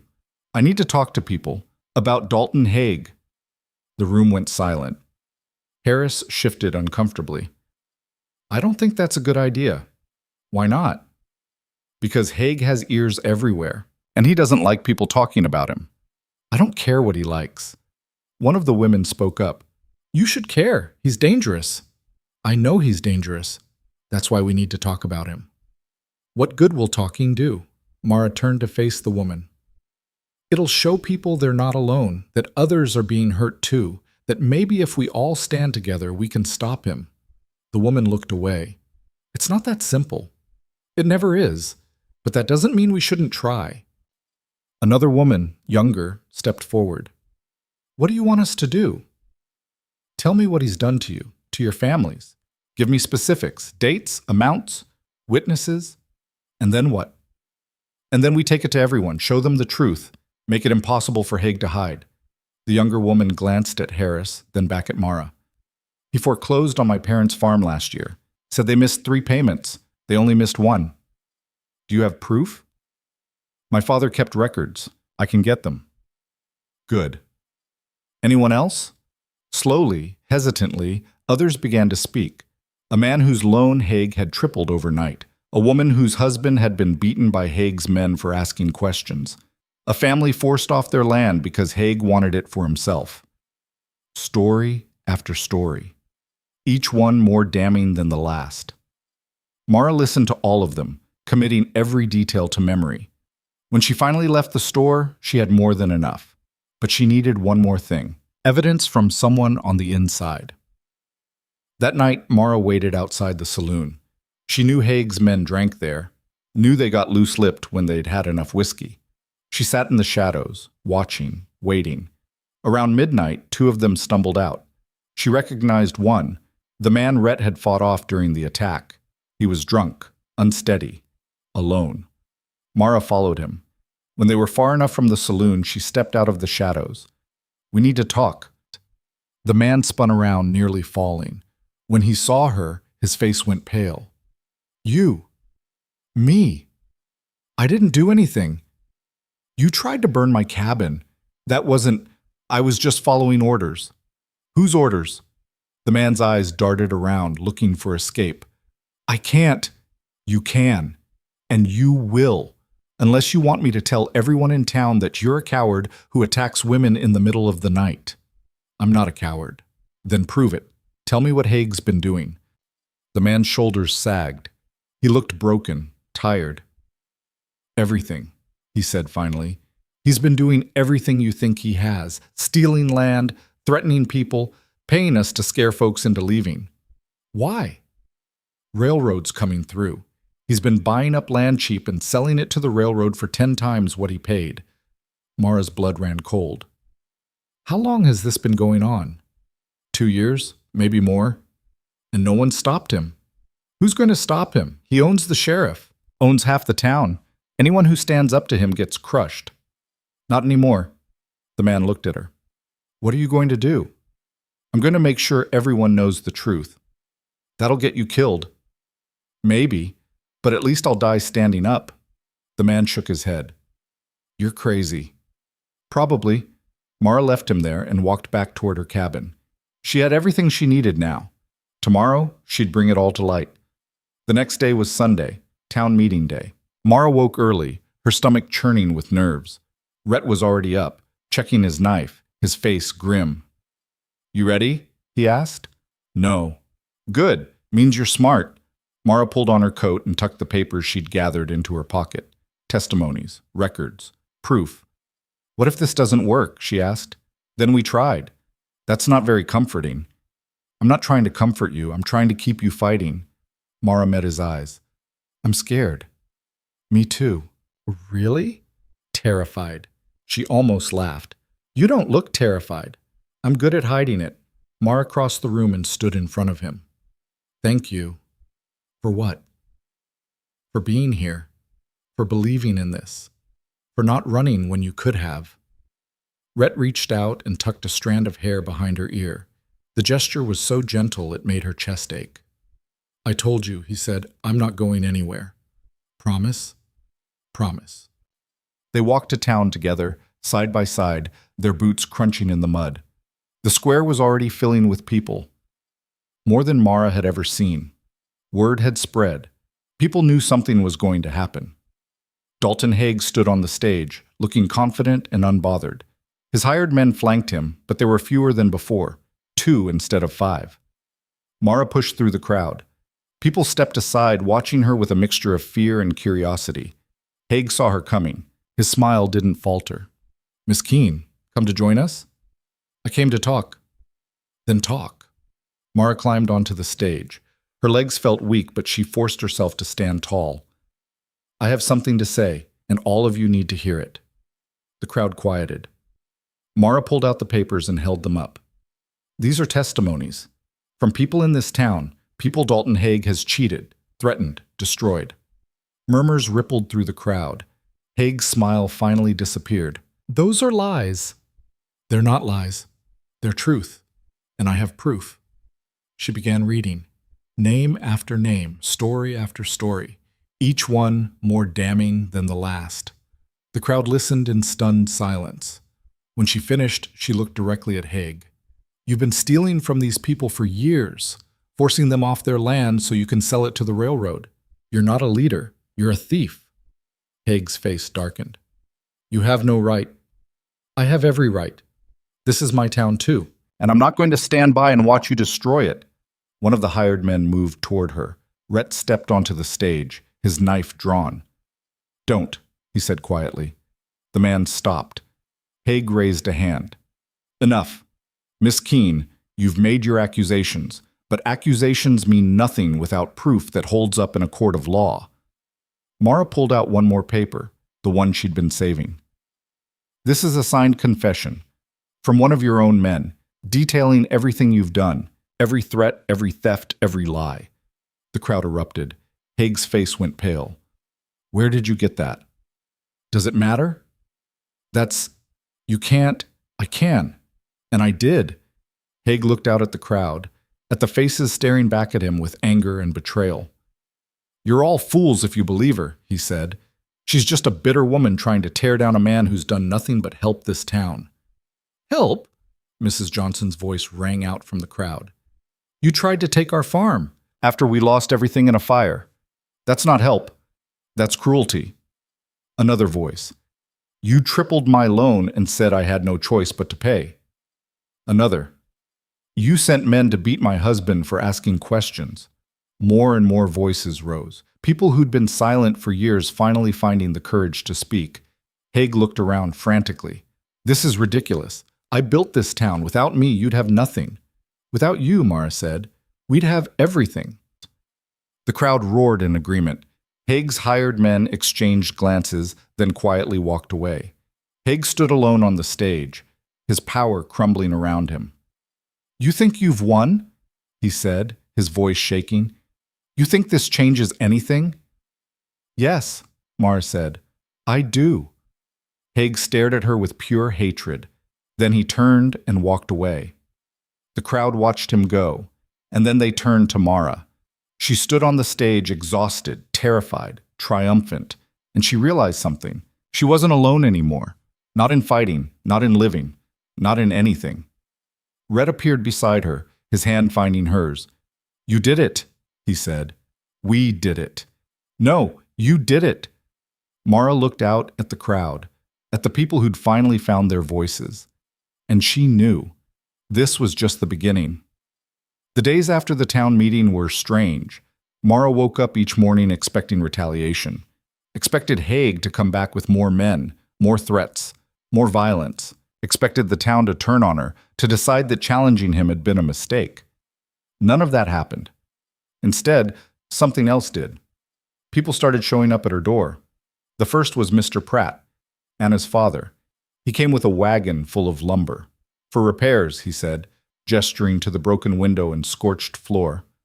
"Heard you had some trouble." Mara stared at him. "I can't pay you." "Didn't ask you to, just thought you could use the help." He unloaded the lumber and left before she could argue. The next day, Mrs. Johnson arrived with food, bread, preserves, a jar of honey. "You gave us everything when we had nothing," she said. "Least we can do is return the favor." More people came. The Millers brought tools, the Hendersons brought seeds for planting. A young couple Mara barely knew showed up and spent an entire afternoon helping Rhett repair the fence. No one asked for payment, no one expected thanks. They just helped. Mara didn't know what to do with it. She'd spent 3 years alone, relying on no one, expecting nothing. And now her cabin was full of supplies she hadn't asked for, her land was being tended by people she barely knew, and her pantry was stocked with food she hadn't hunted. It felt wrong, like charity, like pity. "It's not pity," Rhett said one evening while they were organizing the supplies. "How do you know?" "Because I've seen pity. This isn't it." "Then what is it?" "Gratitude. Respect. People helping people." Mara shook her head. "I don't deserve it." "You stood up when no one else would. That deserves something." "I didn't do it for them. I did it for me." "Doesn't matter why you did it. Matters that you did." Mara looked around the cabin, at the new lumber stacked in the corner, at the jars of food lining the shelves, at the evidence that she wasn't as alone as she'd thought. "I don't know how to accept this," she said quietly. Rhett crossed the room and stood in front of her. "You say thank you, and you let people help you. That's all." "That's not all. If I let them help, I owe them." "You don't owe anyone anything." "That's not how it works." "It is if you let it be." Mara met his eyes. "You make it sound simple." "It is simple. You're the one making it complicated." She wanted to argue, wanted to insist that nothing was ever that simple, that accepting help meant weakness, that owing people meant losing control. But she was tired of arguing, tired of fighting, tired of being alone even when she wasn't. So she just nodded. "Okay. Okay. I'll try." Rhett almost smiled.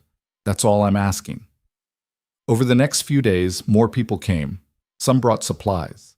Others just came to talk, to thank Mara for what she'd done, to share their own stories of how Haig had wronged them. Each conversation was the same, relief mixed with anger, gratitude mixed with shame that they hadn't spoken up sooner. "I should have said something years ago," one man told her, "but I was scared of losing everything." "I understand," Mara said. "Do you? You weren't scared." "I was terrified. I just didn't have anything left to lose." The man looked at her for a long moment. "You're braver than all of us." "I'm not brave. I'm just stubborn." Sometimes that's the same thing. After he left, Mara sat on the porch, watching the sun set over her land. Rhett came out and sat beside her. "You okay?" he asked. "I don't know. Everyone keeps calling me brave, but I don't feel brave." "What do you feel?" "Lucky. Like I got away with something I shouldn't have." Rhett was quiet for a moment. "You know what I think?" "What?" "I think you're confusing luck with choice. You chose to fight, chose to stand up, chose to risk everything. That's not luck. That's courage." "Courage is not being afraid." "No, courage is being afraid and doing it anyway." Mara looked at him. "When did you get so wise?" "I've always been wise. You just never listened." She laughed and leaned against his shoulder. "Maybe I should start." Probably wouldn't hurt. They sat there in comfortable silence, watching the sky turn from orange to purple to black. And for the first time in 3 years, Mara felt like she belonged somewhere. Dalton Haig left Coldwater Ridge exactly 1 week after the town meeting. Mara heard about it from Harris at the general store. Haig had packed up his office in the middle of the night, loaded everything into a wagon, and disappeared before dawn. "Good riddance," Harris said, weighing out Mara's flour. "Man was a plague on this town." "Where'd he go?" "Don't know, don't care, long as he's gone." Other people in the store nodded in agreement. The atmosphere was different now, lighter. People smiled more, talked louder, moved without the constant weight of fear. "What about the land contracts?" someone asked. "The ones Haig held?" Harris shrugged. "Town council's sorting through them. Looks like most of them were illegal anyway. Forged signatures, made up debts. The whole system was corrupt. So people get their land back." "Looks that way." A cheer went up in the store. People laughed, clapped each other on the back, shared the kind of joy that comes from being freed from something that had held them down for too long. Mara paid for the flour and walked outside. The street was busier than she'd ever seen it. People moved with purpose instead of fear, talked in normal voices instead of whispers. Children played in the street instead of hiding indoors. The town felt different, alive. Rhett was waiting for her by the wagon. He'd been getting stares all morning. People still weren't used to seeing him in town, but he ignored them with the same quiet indifference he always had. "Haig's gone," Mara said. "I heard." "You don't seem surprised." "I'm not. Men like him always run when they're exposed." "You think he'll come back?" "No." "How do you know?" "Because there's nothing left for him here. No power, no control, no fear. That's all men like him have. Take it away and they're nothing." Mara climbed into the wagon. "You sound like you've known a lot of men like him." "More than I'd like." They rode in silence for a while. The road was muddy from the melting snow, the wagon bumping over ruts and rocks. But the sun was warm on their faces and the air smelled like spring. Finally, Mara said, "What happened to the man you killed?" Rhett's hands tightened on the reins. "Why are you asking?" "Because I want to know. You told me you killed him because he deserved it, but what did he do?" Rhett was quiet for a long moment. The only sounds were the creak of the wagon and the clip-clop of the horse's hooves. "His name was Carver," he said finally. "He ran a mining operation up in the mountains, brought in workers, promised them good wages, safe conditions. And he lied. Worked them until they collapsed, beat them if they complained, paid them nothing. When they tried to leave, he had them hunted down." Mara's stomach turned. "What happened?" "One of the workers was a kid. 16, maybe 17. Carver beat him so bad the kid couldn't walk.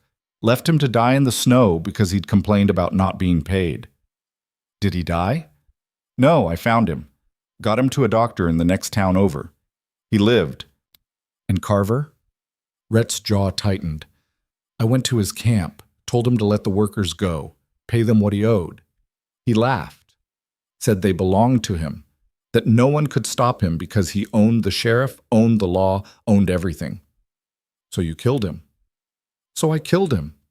Mara looked at him, at the hard set of his face, at the man who'd done something terrible for the right reason. "Do you regret it?" she asked. "No." "Not even a little?" "He deserved to die. Someone had to do it. If I'd walked away, he would have kept hurting people. More people would have died." "But now you're a killer." Rhett turned to look at her. "I was already a killer before that. My father made sure of that." Mara blinked. "Your father?" Rhett's face went blank. "Forget I said that." "Rhett, I don't want to talk about it. You brought it up. That was a mistake." Mara studied his profile, the way his jaw was clenched, the tension in his shoulders, the wall that had suddenly gone up between them. She wanted to push, wanted to demand answers, but she knew Rhett well enough now to know that pushing would only make him shut down further. So she let it drop. For now. They rode the rest of the way in silence. That night, Mara couldn't sleep. She lay on her blankets, staring at the ceiling, thinking about everything Rhett had said. About Carver, about his father, about the man Rhett had been before she'd met him. She knew he had a past. Everyone did, but she was starting to realize just how dark that past might be. Across the room, Rhett shifted. "You're thinking too loud," he said. "Sorry." "Don't be sorry. Just tell me what's bothering you." Mara sat up. "Your father, what did he do to you?" Rhett was quiet for so long she thought he wasn't going to answer. Then he said, "He was a trapper, lived up in the high country, taught me everything I know about surviving in the wilderness." That doesn't sound bad. It wasn't, until I was old enough to be useful. Then he started using me, sending me into dangerous situations, making me do things no kid should have to do. Like what? Like killing. He'd find men he had disputes with, men who'd cheated him or stolen from him or just looked at him wrong, and he'd make me kill them. Mara's blood ran cold. "How old were you?" 12 the first time, 15 the last time." "How many?" 3. Mara's hands shook. "What happened to your father?" "He died. Fell off a cliff during a hunt. At least that's what I told people." The implication hung in the air between them. "You killed him," Mara said. "Yes." "Why?" "Because he was going to make me kill again. A boy from a neighboring camp.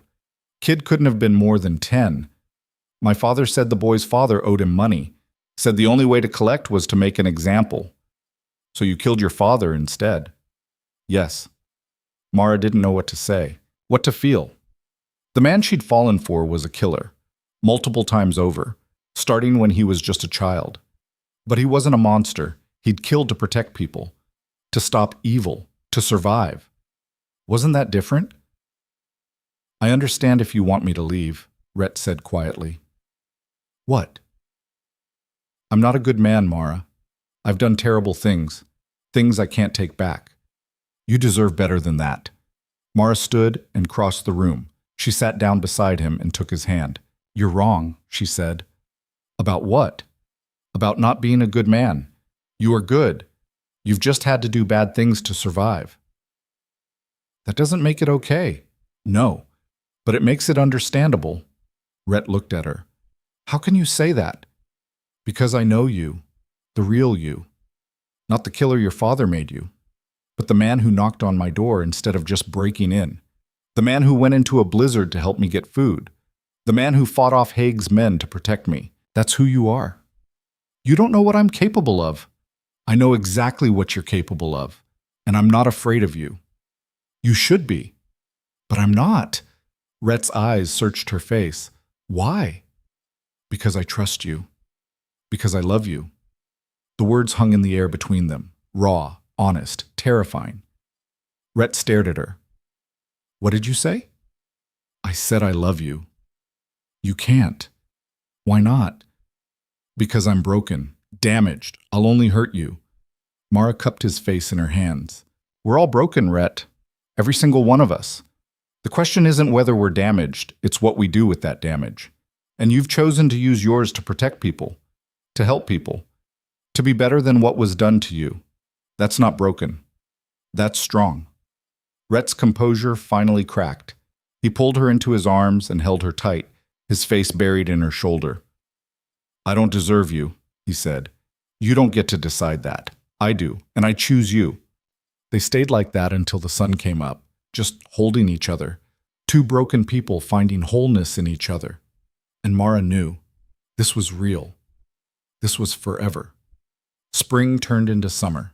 The land transformed before their eyes. Green shoots became tall grass. Barren fields became gardens bursting with life.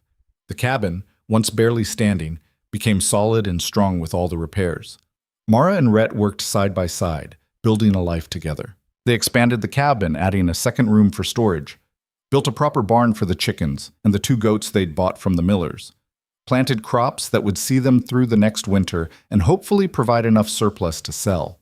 The work was hard, exhausting, backbreaking, but it was theirs, and that made all the difference. The town continued to change around them. With Haig gone, people started taking initiative. The town council was reformed with actual elections instead of Haig's appointees. New businesses opened. Families who'd been planning to leave decided to stay. Coldwater Ridge was becoming what it should have been all along, a community.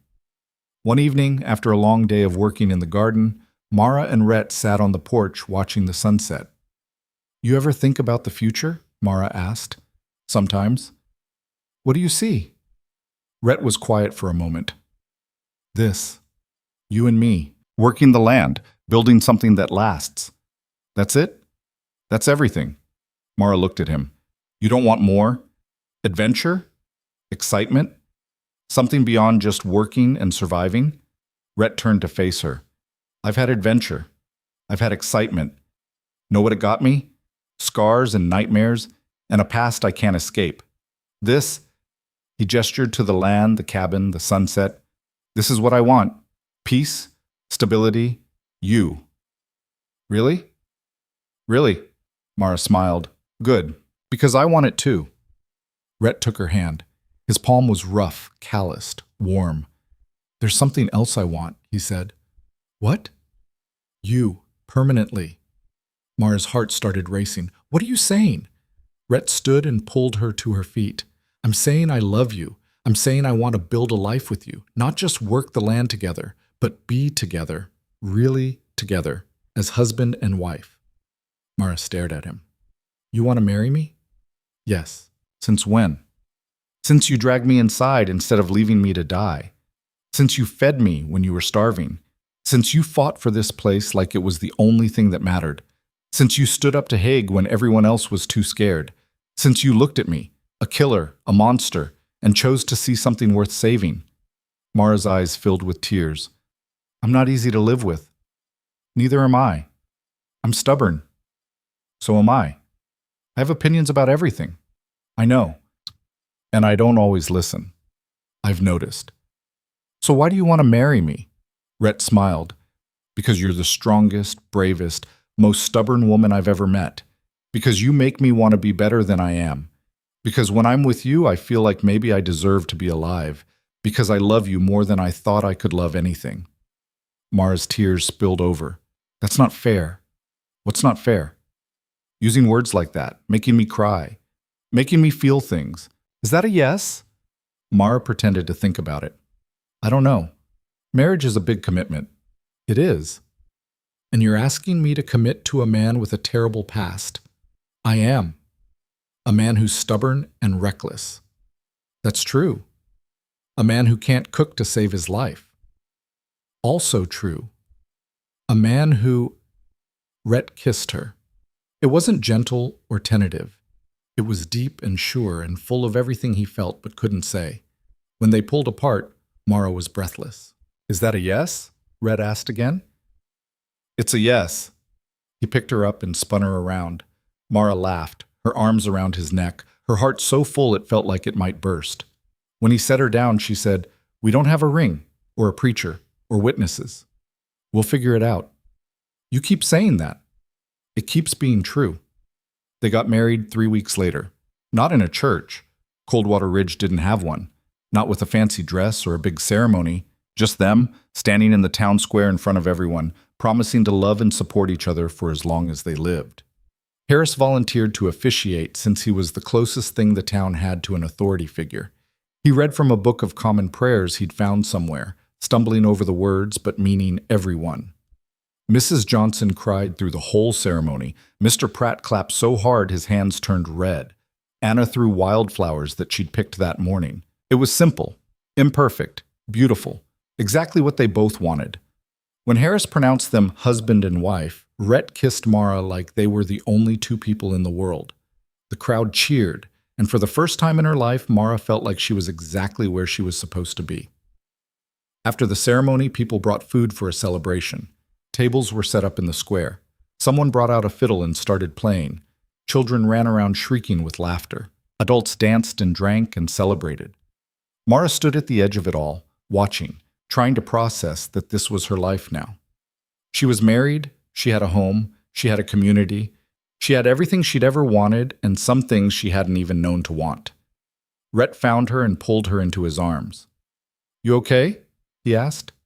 I think so. It's just a lot. Too much? No, just different. Good different. He kissed her forehead. Come dance with me. I don't know how to dance.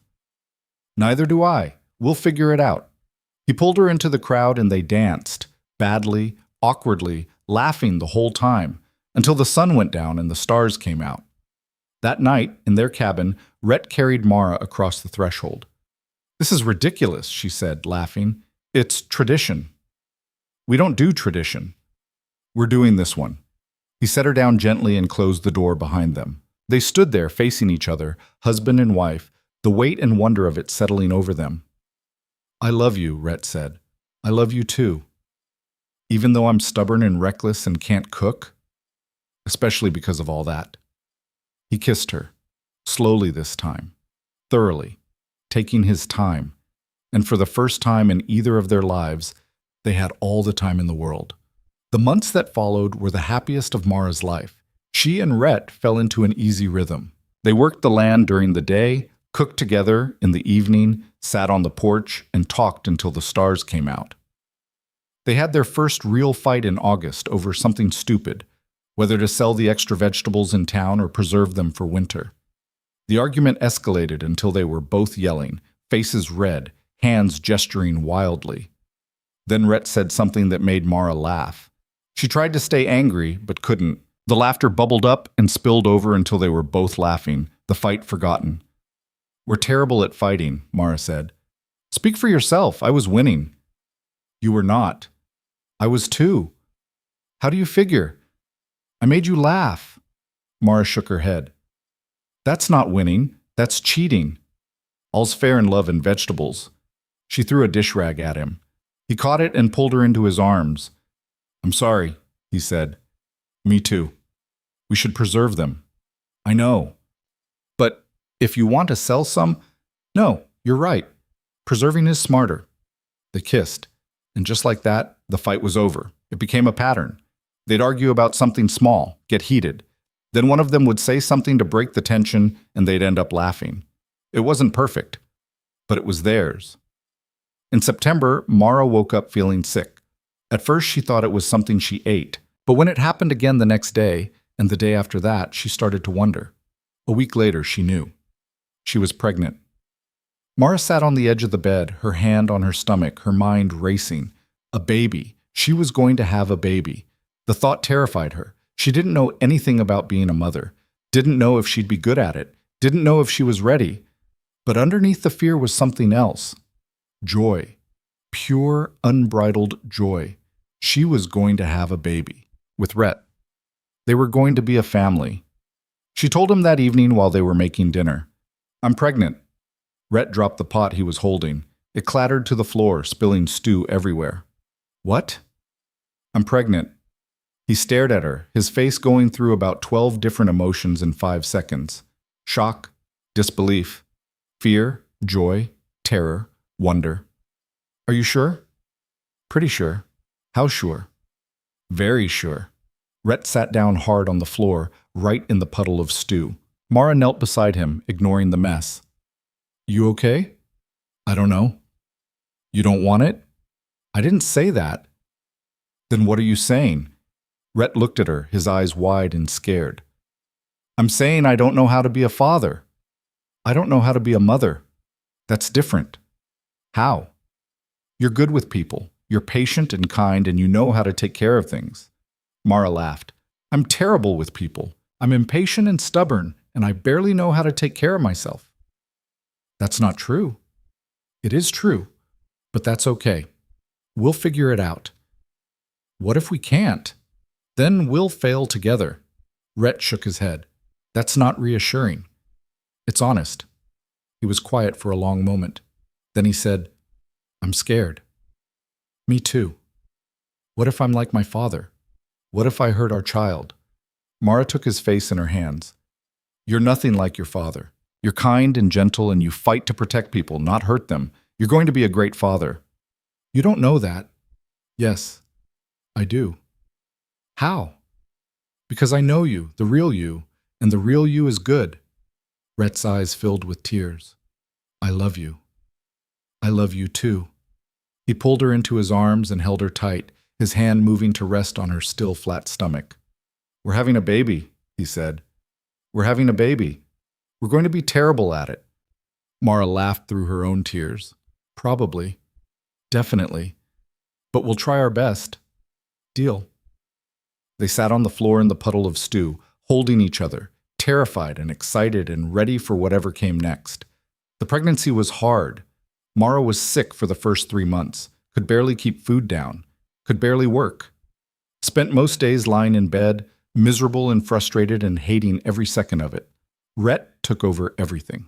He tended the animals, maintained the crops, cooked meals that Mara couldn't eat, cleaned the cabin, did the laundry, never complained, never made her feel guilty. "You should rest," he said one afternoon when she tried to help with the fence. "I'm fine." "You threw up twice this morning." "That was hours ago. It was 30 minutes ago." Mara glared at him. "I'm not helpless." "I didn't say you were. I said you should rest." "I don't want to rest. I want to work." "Why?" "Because if I'm not working, I'm useless." Rhett set down his tools and crossed to stand in front of her. "You're growing a human inside you. That's not useless." "It doesn't feel like work." "That's because you can't see it, but your body is doing more work right now than it's ever done, so rest. Let me take care of things." Mara wanted to argue, wanted to insist that she was fine, that she could handle it, that she didn't need to be coddled. But she was exhausted, bone-deep exhausted in a way she'd never felt before. So she let him help her inside, let him settle her on the bed with blankets and pillows, let him bring her water and crackers and sit with her until she fell asleep. And for the first time in her life, she let someone take care of her. It felt strange, but it also felt good. The sickness passed after the 3rd month. Mara's energy returned with a vengeance. Her appetite came back even stronger. She ate everything in sight and still felt hungry. Rhett started calling her the bear. "I'm not a bear," she said, her mouth full of bread. "You ate an entire loaf in one sitting." "I'm eating for 2. You're eating for 10. Mara threw a piece of bread at him. He caught it and ate it. "See? You're just as bad." "I'm not pregnant." "Excuses." They laughed. And for a moment, everything felt normal, perfect. As Mara's belly grew, so did her excitement. She started making plans, preparing. She sewed tiny clothes from scraps of fabric. Rhett built a cradle from wood he'd carved himself, every detail perfect. They spent evenings talking about names, about what kind of parents they wanted to be, about all the things they'd teach their child. "We'll teach them to work the land," Rhett said. "And to stand up for what's right," Mara added. "And to be kind. But not weak. Never weak. Strong but gentle. Brave but careful. Stubborn but flexible." They both laughed at that one. "That's a lot of expectations," Rhett said. "We'll mess it up," Mara said. "Completely. But we'll try our best. That's all anyone can do." One night, in her 6th month, Mara woke up to pain, sharp, stabbing, low in her belly. She sat up, gasping, her hand on her stomach. "Rhett." He was awake instantly. "What's wrong?" "Something's wrong. The baby." "How bad?" "Bad." Rhett lit a lamp and pulled back the covers. No blood. That was good. But Mara's face was pale, her breathing shallow, her whole body tense with pain. "I'll get the doctor," he said, already pulling on his boots. "There's no time." "I'll make time." "Rhett." But he was already out the door, running through the darkness toward town. Mara lay there, clutching her stomach, trying to breathe through the pain. It came in waves, each one worse than the last. She was terrified. Terrified that something was wrong with the baby. Terrified that she was losing it. Terrified that all their plans and hopes and dreams were slipping away.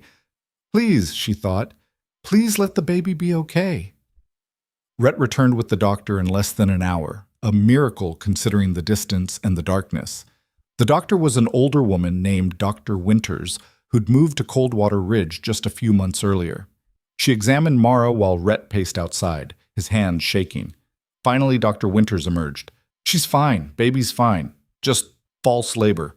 It happens sometimes, especially with first pregnancies." Rhett's legs nearly gave out. "She's okay?" "She's okay. But she needs to rest. No heavy work, no stress. And she needs to eat more. She's too thin." "I'll make sure of it." Dr. Winters nodded and left. Rhett went back inside and found Mara sitting up in bed, looking annoyed. "I told you it was nothing," she said. "It wasn't nothing. You were in pain. And now I'm not." "But you could have been. The baby could have—" "But it didn't." Rhett sat down on the edge of the bed and took her hand. I thought I was going to lose you, both of you. Mara squeezed his hand. You're not going to lose us. We're stubborn, remember? I know, but sometimes stubborn isn't enough. It's gotten us this far. Rhett looked at her, at the woman who'd saved his life in more ways than one, at the woman who was carrying his child, at his whole world sitting in front of him, fragile and strong at the same time. I can't lose you, he said quietly. You won't. Promise? I promise. She pulled him down beside her and they lay there together, his hand on her belly, feeling the baby move. And for now, that was enough. The baby came in early spring. Mara's water broke at dawn while she was feeding the chickens. The labor lasted 14 hours. 14 brutal, agonizing hours that felt like an eternity. Dr. Winters was there, along with Mrs. Johnson, who'd volunteered to help. Rhett was there too, holding Mara's hand, letting her squeeze until his bones ached, whispering encouragement even when she cursed his name. I hate you, Mara gasped between contractions. I know. This is your fault. I know. I'm never doing this again. Okay. I mean it. I believe you. Another contraction hit. Mara screamed. You're doing great, Dr. Winters said. Just a little more. I can't. Yes, you can. I can't. You can. You're the strongest woman I know. I'm not strong. I'm dying. You're not dying. You're bringing life. Now push. Mara pushed and pushed and pushed until finally, it was over. A baby's cry filled the cabin. Dr. Winters wrapped the baby in a clean blanket and placed her in Mara's arms. It's a girl, she said. Mara stared down at the tiny, perfect being in her arms, red-faced and screaming and absolutely beautiful. She's perfect, Mara whispered. Rhett leaned over, his own eyes wet with tears. She looks like you. She has your nose. Poor kid, Mara laughed through her tears. What should we name her? Rhett touched the baby's tiny hand. She wrapped her fingers around his, holding on with surprising strength. Clara, Mara said suddenly, after my mother. Clara, Rhett repeated, testing it out. I like it. The baby, Clara, yawned and settled against Mara's chest, her crying quieting to soft whimpers. Rhett wrapped his arms around both of them, his family, and felt something shift inside him. For the first time in his life, he felt complete, not because of what he'd done or where he'd been or what he'd survived, but because of this moment, this family, this love. Thank you, he whispered. Mara looked up at him. For what? For this, for her, for everything. Mara smiled. Thank me when she's 16 and hates us. Deal. They sat there together, the three of them, as the sun rose over the land they'd fought so hard to keep. And outside, life continued. The chickens clucked, the goats bleated, the crops grew. But inside that cabin, everything had changed. A family had been born. The first few months were chaos. Clara cried constantly, refused to sleep for more than an hour at a time, wanted to be held every second of every day. Mara and Rhett took turns walking her around the cabin at 3 a.m, exhausted and delirious and completely in love. I thought babies were supposed to sleep, Rhett said one night, bouncing Clara gently. So did I. Maybe she's broken.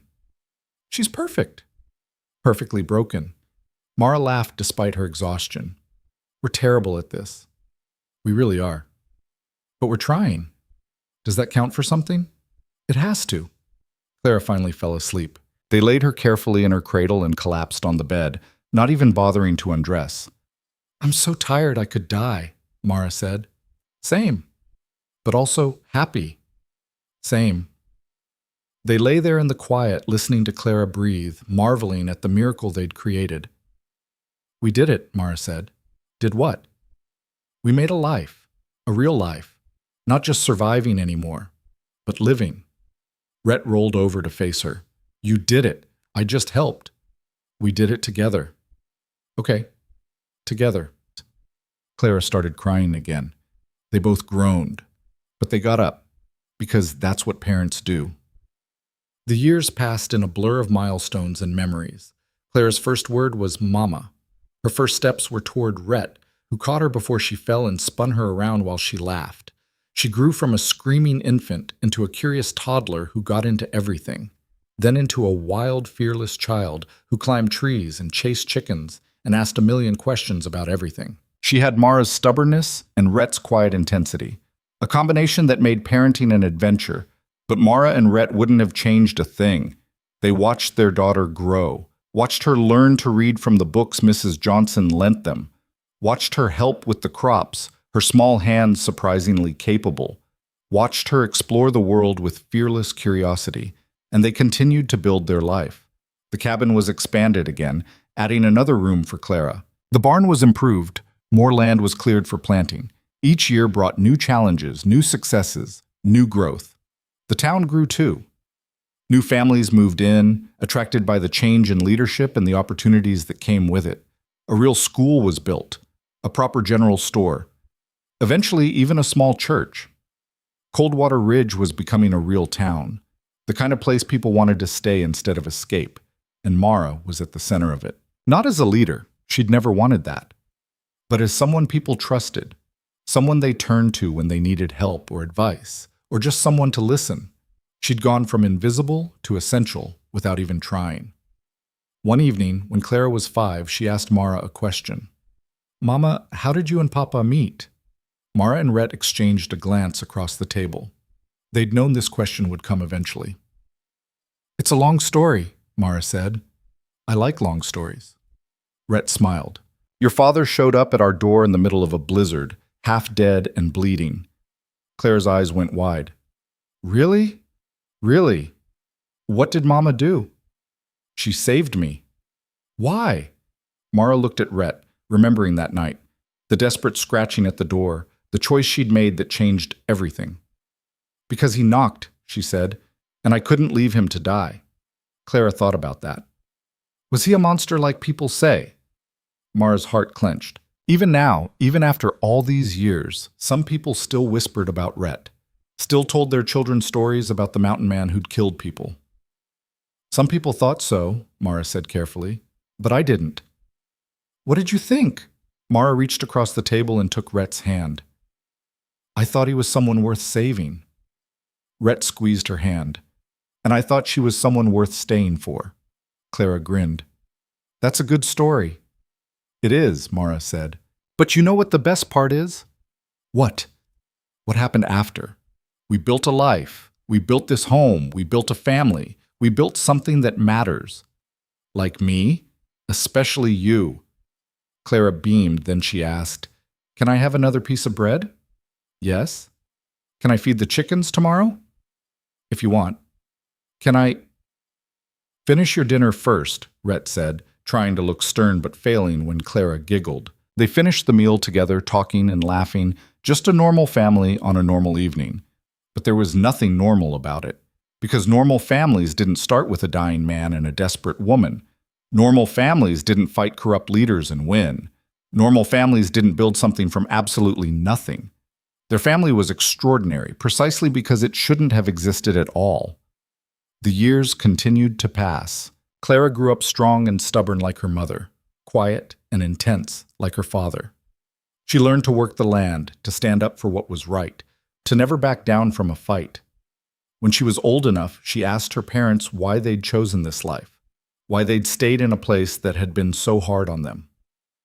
Mara looked out at the land she'd built from nothing, at the fields she'd planted, at the cabin she'd expanded, at the life she'd created.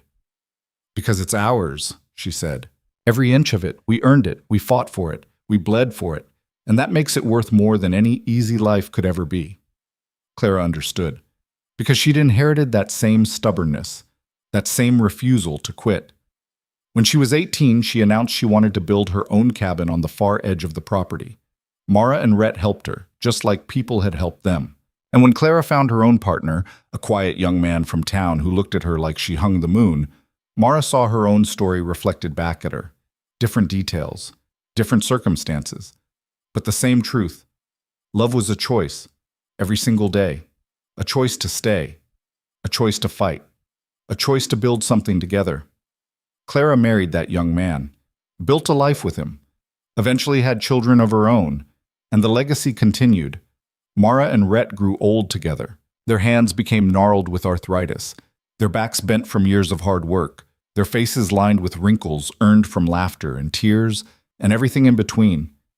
But they never stopped working, never stopped building, never stopped loving. One evening, when they were both gray and slow, but still stubborn, they sat on the porch watching the sunset. Claire's children, 3 grandchildren, each one as wild and fearless as their grandmother had been, played in the yard. "We did good," Rhett said. Mara took his hand. "We did.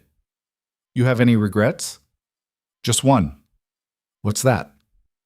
"I should have kissed you sooner," Rhett laughed. "Took you long enough as it was." "I was scared." "Of what?" "Of this. Of caring. Of losing you." "And now?" "Now I know that loving you was the bravest thing I ever did." Rhett leaned over and kissed her, soft and gentle and full of decades of love. "I'm glad you dragged me inside that night," he said. "Me too. Even though I was a mess? Especially because you were a mess." They sat there as the sun disappeared and the stars came out, their grandchildren's laughter filling the air. 2 people who'd survived the worst and come out stronger. 2 people who'd built something that would last long after they were gone. 2 people who'd proven that love wasn't about perfection. It was about showing up, about fighting for each other, about choosing to stay when leaving would be easier. Mara closed her eyes and listened to the sounds of her family, her land, her life. This was what she'd fought for. Not just the land, not just the cabin, but this. Belonging, family, home.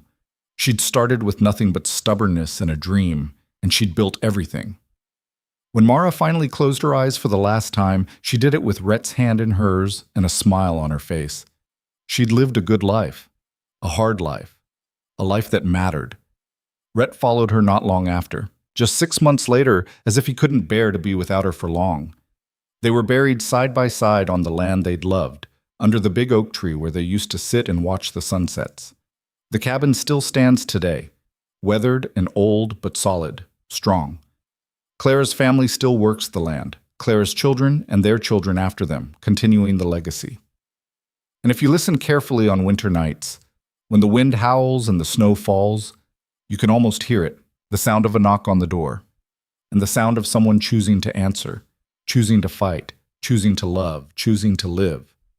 The story of Mara Keene isn't just about survival, it's about courage, the quiet everyday kind that says, "I'm scared, but I'm doing it anyway." It's about second chances, about seeing worth in people others have thrown away, about believing that everyone deserves a chance to be saved. It's about partnership, about finding someone who sees you at your worst and chooses to stay anyway. About building something together that's stronger than anything you could build alone. It's about home, not a place, but a feeling. The feeling of belonging, of safety, of being exactly where you're supposed to be with exactly who you're supposed to be with. But most of all, it's about choice. The choice to open the door instead of leaving it closed. The choice to feed someone when you're starving yourself. The choice to fight when running would be easier. The choice to love when loving means risking everything. The choice to build when destroying would take less effort. The choice to stay when leaving would make more sense. Every day is a choice. And Mara chose well. She chose life over death, love over fear, hope over despair, together over alone. And in making those choices, day after day, year after year, she created something that couldn't be destroyed. A legacy, a family, a home. Proof that the strongest foundations aren't built from stone or wood. They're built from choices, from the daily decision to keep going, to keep fighting, to keep loving, even when it's hard, especially when it's hard. That's Mara's real gift to her children and her children's children. Not the land, not the cabin, not even the stories, but the example. The proof that one person, making one choice at a time, can change everything. That you don't have to be perfect to be worthy. You don't have to have all the answers to move forward. You don't have to be fearless to be brave. You just have to show up. You just have to try. You just have to choose. And sometimes that's enough. Sometimes that's everything.